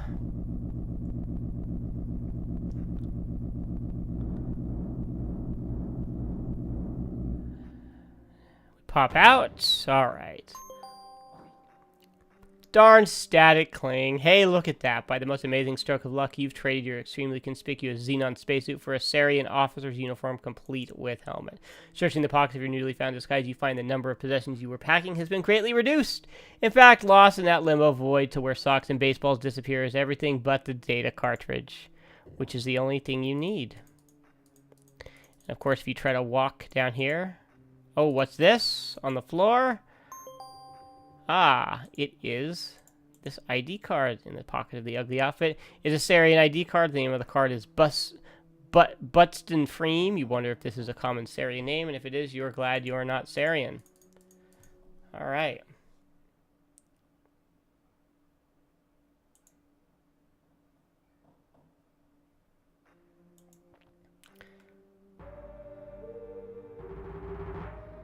Here we are. You close your eyes in hopes your death will be quick, but to your surprise, the guards do not notice you. In fact, you think your uniform is that of a higher-ranking Sarien officer worth sucking up to. Cool. And here's a cool Easter egg. Wow. That. Let's see if I can make it do that again. Yeah, that is one of the latex babes of Estros, which is those are characters from the future Space Quest 10 that you visit in Space Quest 4. So, fun fact. Fun Easter egg. So now that guy's guarding the elevator. Now we go downstairs. Go out here. You guys are saluting me because I'm the boss, man. And here's the star generator room. If we talk to this guy's a guy a few words know than for you. I believe you show him the ID.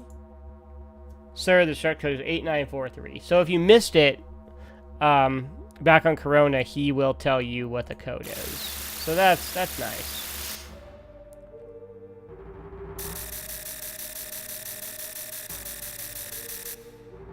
So now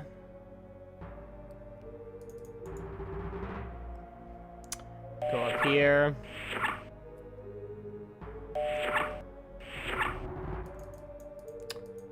It's pretty much the same deal as the original game. We have to go and, you know, drop a thing on him.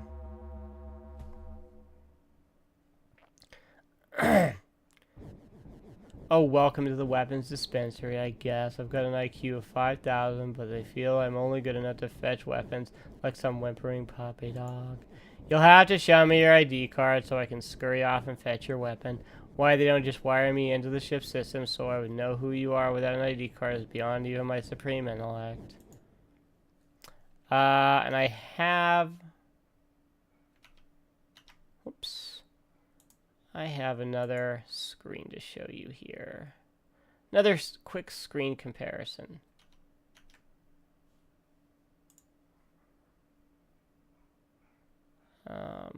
Let's see. All right.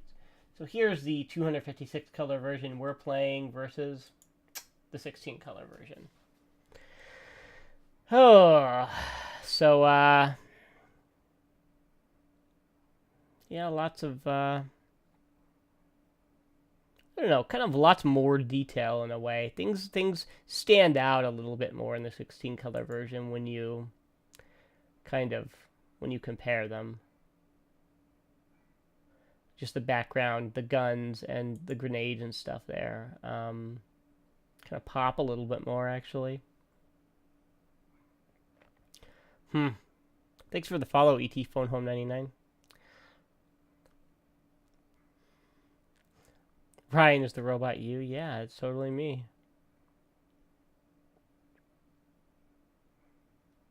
Similar personality, right? Okay. So there's that. There's that comparison shot. And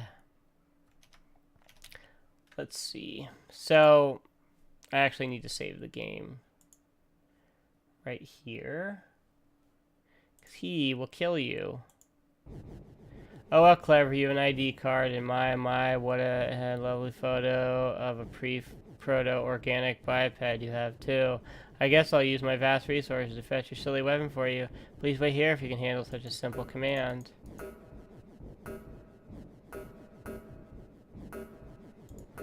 So we do that. We go get the grenade.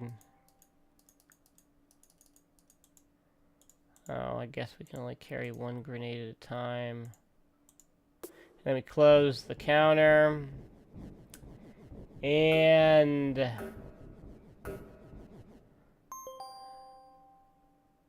cool.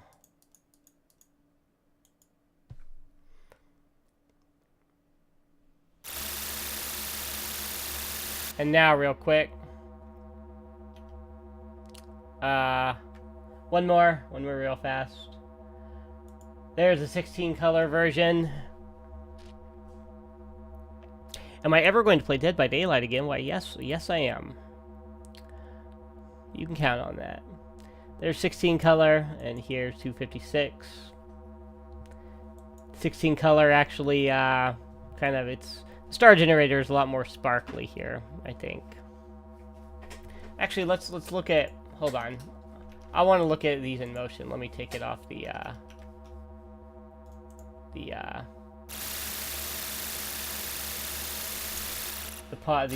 menu here. There's that. There's that in motion.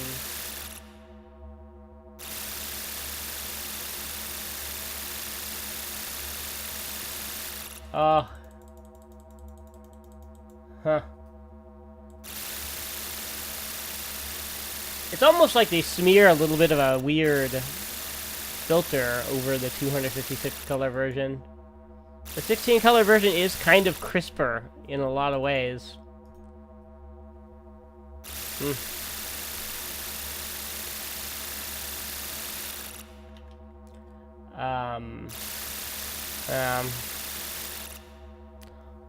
Huh. Alright, well, in any case, I'm gonna walk over here.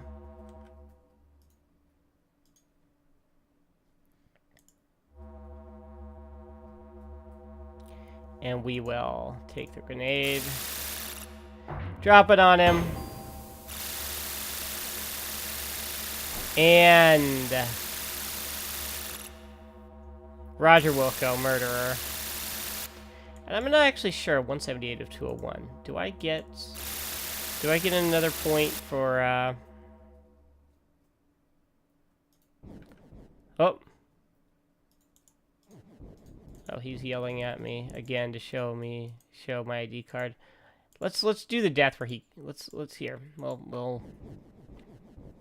Are you sure you don't already have your weapon? Organics like you have such a tricky memory. Are you sure you didn't do something silly like accidentally eating it or something? Oh, never mind. Don't ever tax yourself. I'll just go check. And if you do this too quickly, he will come out with a gun and kill you. Oh dear, you carbon-based life forms can be so annoying. Even something with your incredibly low intelligence should know enough not to enter a restricted area. I guess I'll just have to destroy you to prevent you from reproducing more of your kind.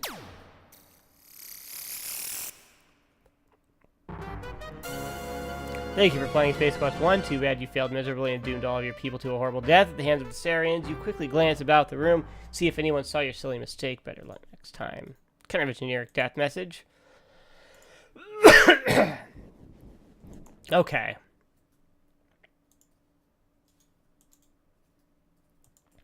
Show my ID card. Why is his head stuck on the screen now? Have I broken the game? Who knows? But I will get the other grenade.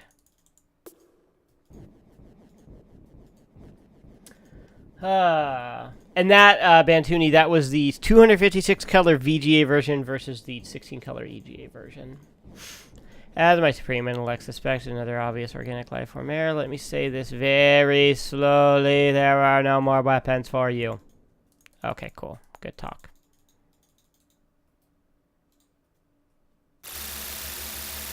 Alright. So we have a blaster now. So now I'm just gonna save, just in case I have to shoot some people. Yep. Had to shoot. Oh, well, I didn't. Actually, you know what? I feel bad now. I didn't have to shoot that guy. He might have had a family. I haven't even lost my helmet yet. It's fine. This is fine. Alright. I'm just murdering guys left and right, even though I'm still disguised. Alright, let's see. And now I fall. Lose my helmet. and the janitor droid immediately comes by and scoops it up, which is at least a better rationale than it got lost in the elevator and now you can't find it.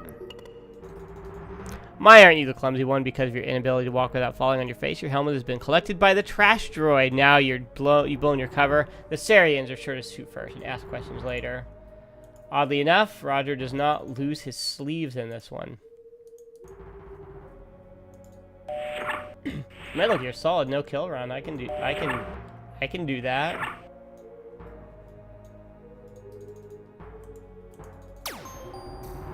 Oh. Quick Draw McGraw over here. Oh my god, how many people even get that reference?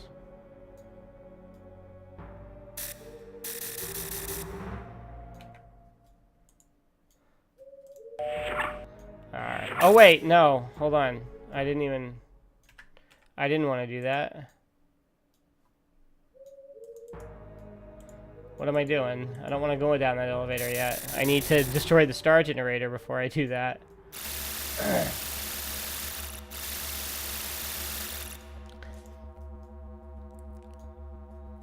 Remove the device from the guard's belt. It looks like you have found the remote control that turns off the force field around the star generator.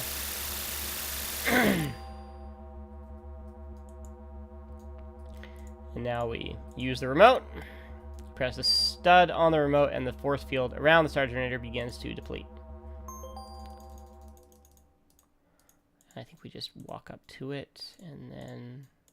Oh my god. There we go. 8943, right?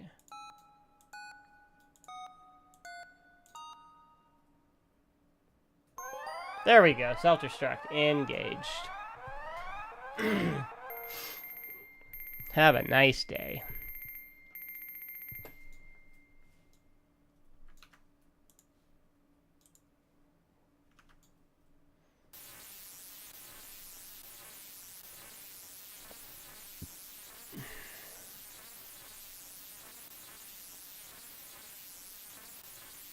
Pulsing energy surging from the star generator tells you it has been activated and you had better quit hanging around staring at the pretty colors. Alright. Let's get my blaster ready again. Save the game. Get ready to blast someone.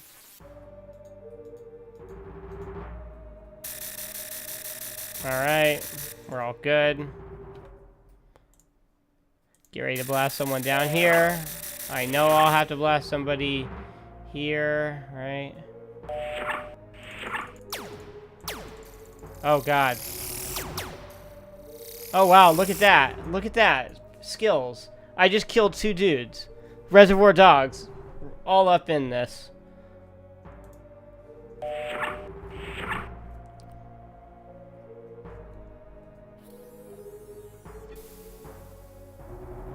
Alright. And here we are in the final area.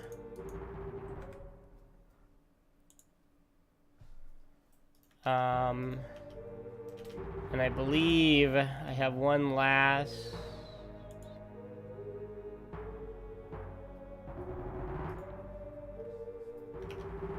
Yeah, hang on. Let me see. He needs to turn his head so it looks the same. I got one more comparison shot to show you here.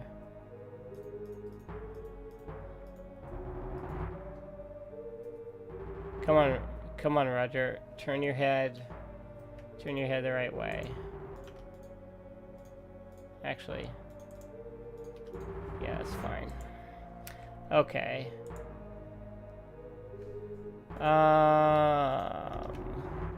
Got that set up. Alright, there's the 256 color version.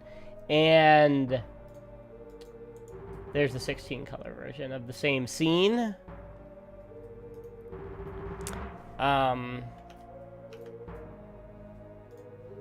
Yeah. Again, yeah, some of those 16 color images are, I would say, a bit crispier, less blurry. I don't know. 256 color version just looks a bit softer. I almost, God, I think I almost prefer the 16 color one. I don't like all this newfangled VGA technology. So, okay. Anyway, there's that. And now,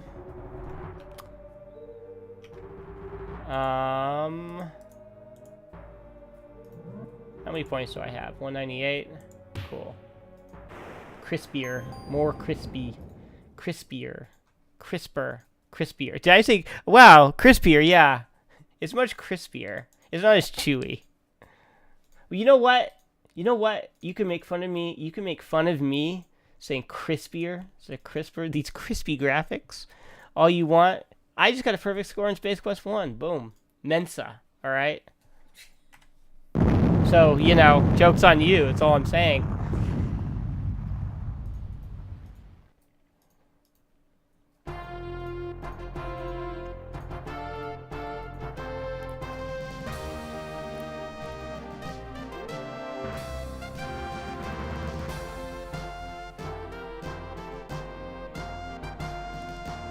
Much crispier graphics. It's like chicken. Roger Wilco, we, the people of Xenon, extend our limitless appreciation and eternal gratitude for your acts of heroism, says future King Graham. Still rocking some jaundice. Because of your bravery, the planet Xenon, and indeed the entire galaxy, has been saved from domination by the evil, not to mention ugly, Sariens. It is my honor to present you with the coveted golden mop, a symbol of pride and accomplishment to members of your esteemed profession.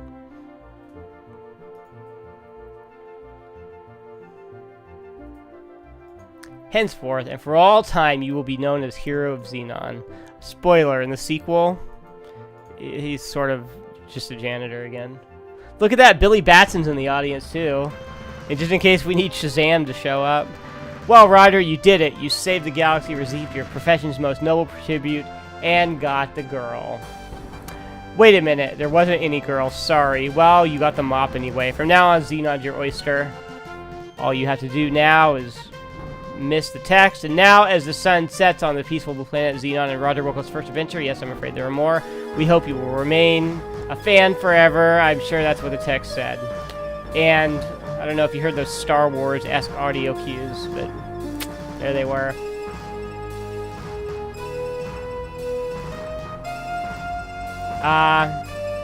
So yeah, so here we go. Here's all the credits, all those animators, all those programmy guys, background artists, making all those sweet backgrounds. They probably had so many background artists because they had to do both a 256 and 16 color version of the game. It seems like a lot of background artists.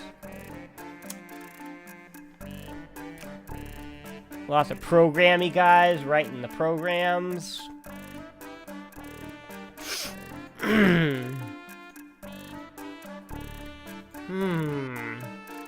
Mark Siebert, longtime Sierra music director.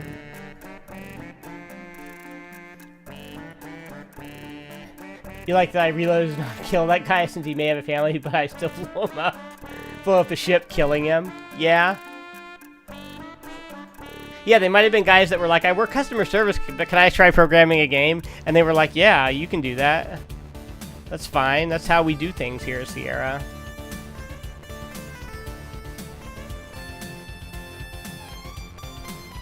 Additional written material, Bridget McKenna and Gain O'Hain. You will be hearing more about Gain O'Hain when I get to the Sierra Discovery Series stuff. She is one of Sierra's awesome unsung designers.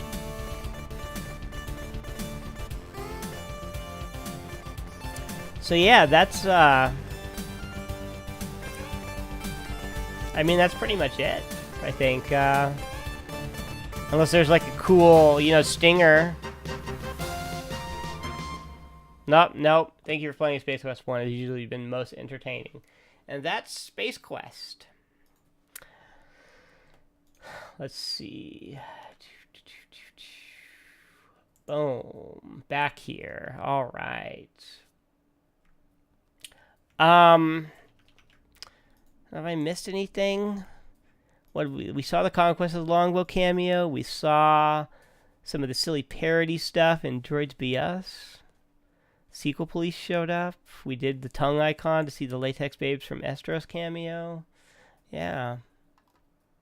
Got to see some differences between EGA and VGA. Pretty neat. But yeah, that's Space Quest. Pretty neat game. As far as it's a much stronger first entry to a series than King's Quest was. Space Quest is a much better design, I think. There's less. I think there are fewer frustrating and weird things about it. Most of the things in the game are pretty logical, especially the VGA version sort of erases any gotchas and ambiguities about weird puzzle solutions and things. It's just a fun little game. And the rest of the series, well, except for part 6, the rest of the series is actually pretty good. So, yeah. Oh, did I show the death that happens when you don't buckle your seatbelt in the escape pod? I don't, gosh, I don't know. Did I? Well, you know what? Where's it at?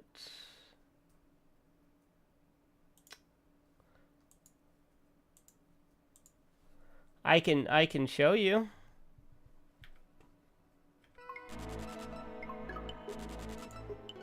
Oh, maybe I can't show you. No need to remove your seatbelt. Oh, well.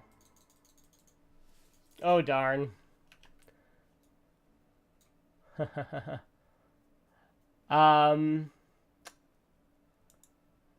Oh, well, Comrade Conrad, I'm glad if I wasn't as knowledgeable on these games as I was, they wouldn't be quite as fun to watch. I'm glad that adds to it.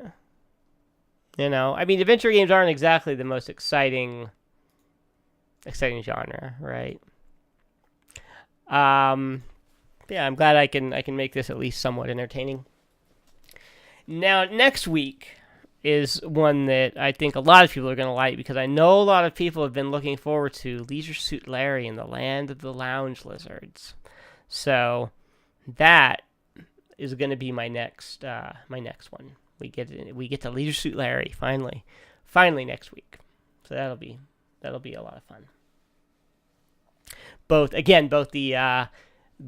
original AGI version and the 256 color remake, probably with more EGA comparison shots once again.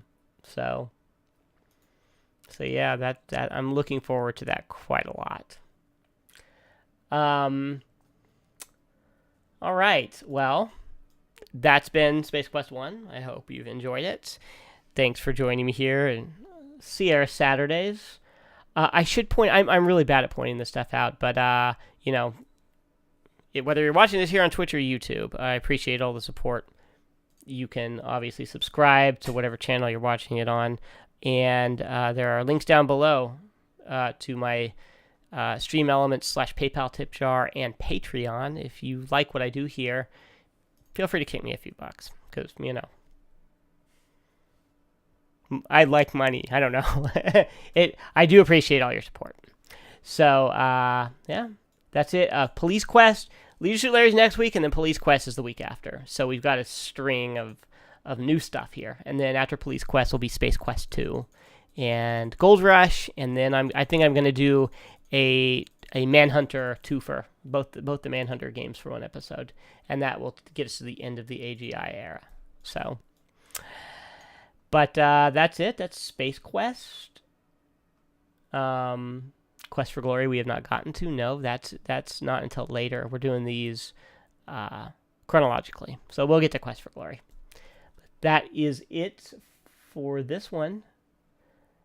Thank you all for watching and for hanging out here and enjoying Space Quest. And I'll be back next time with Leisure Suit Larry in the Land of the Lounge Lizards.